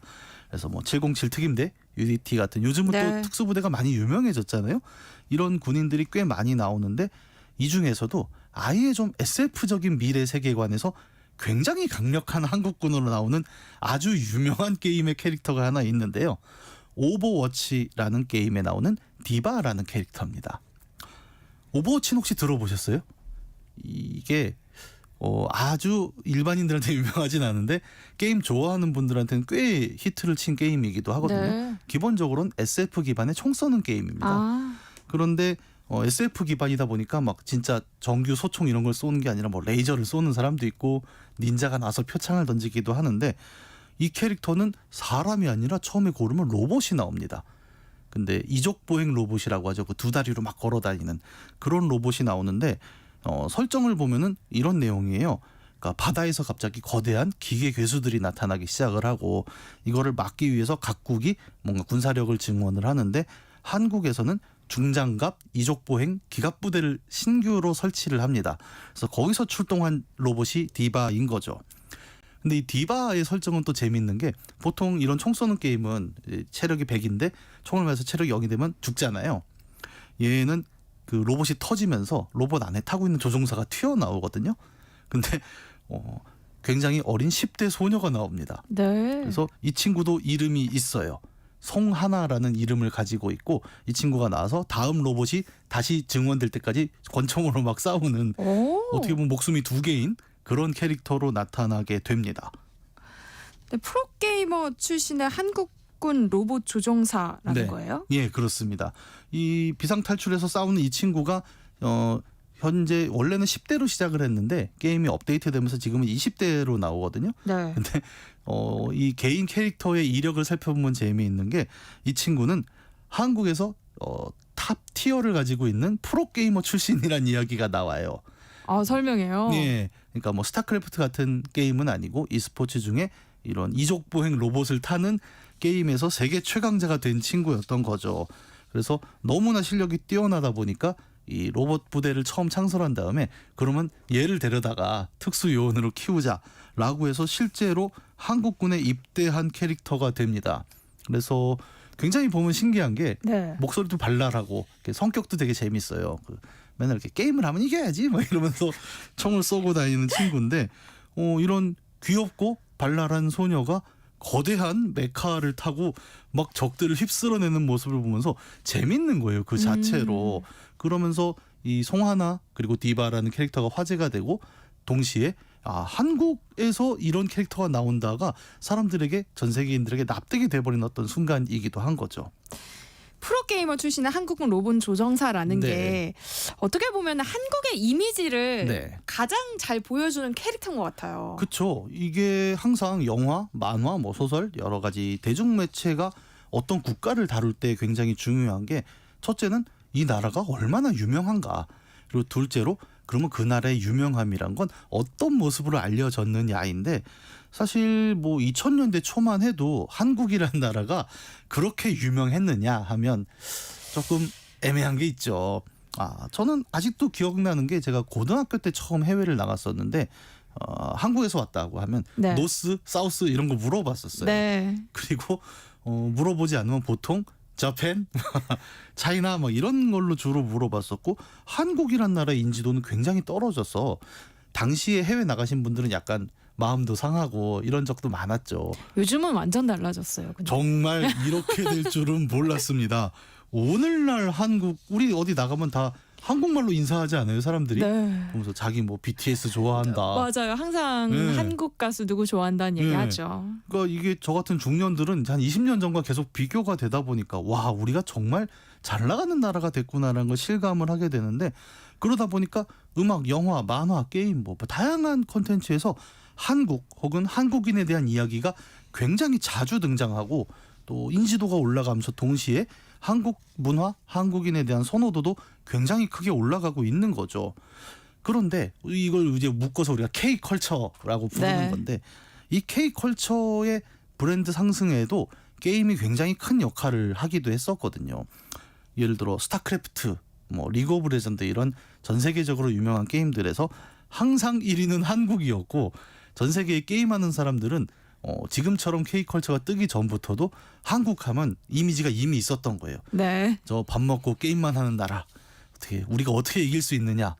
그래서 스타크래프트 그 서버 소개 문구에 보면 한국 서버에 그렇게 써 있어요. 이 고요한 아침의 나라에 발을 함부로 들여서는 안 된다.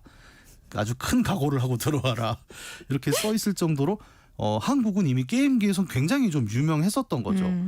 세계에서 게임 잘하는 나라라는 이미지가 어떻게 보면 그 이전의 한류, 뭐 우리 옛날엔 그런 거 많이 했죠. 김치, 한복, 뭐 불고기 이런 전통 문화로서의 한국을 확 넘으면서 지금 우리의 한국은 어떤 이미지냐면 오버워치의 디바와 성하나가 보여주는 딱 그 이미지예요. 젊고 발랄하고 최신 트렌드에 매우 익숙한데 기계도 잘 다루고 게임도 잘하는 어떤 이미지가 이 오버워치와 디바라는 걸 통해서 외국인들은 한국을 어떻게 이해하고 있는가가 그대로 나오게 되는 거죠. 그래서 국군의 날을 맞아 얘기를 했지만 결국 이 얘기는 한국 대중문화의 영향력으로 가게 됩니다. 한국 군이에요. 되게 중요한 건 네. 한국 군 로봇이지만 외국인들이 보기에 사실 딱 그 송하나의 모습이 그래요. K컬처 아이돌스러운 느낌이 굉장히 강합니다. 그러니까 한국군을 어떻게 그릴까도 외국 입장에서는 그 지금 우리가 누리고 있는 K컬처의 이미지를 굉장히 강하게 반영하고 있다. 이렇게 볼 수 있겠죠. 네. 해시태그 게임 인문학 오늘 이야기는 여기서 마무리하겠습니다. 이경원 게임 제너레이션 편집장과 함께했습니다. 고맙습니다. 감사합니다. 세상의 모든 정보 여기서 마무리할게요. 모바일 쿠폰 당첨자는요. 홈페이지 공지사항에서 확인하실 수 있습니다. 끝으로 어스 윈드 앤 파이어의 That's the way of the world 함께 들으시고요. 저는 내일 다시 찾아뵐게요. 지금까지 아나운서 전주리였습니다. 고맙습니다.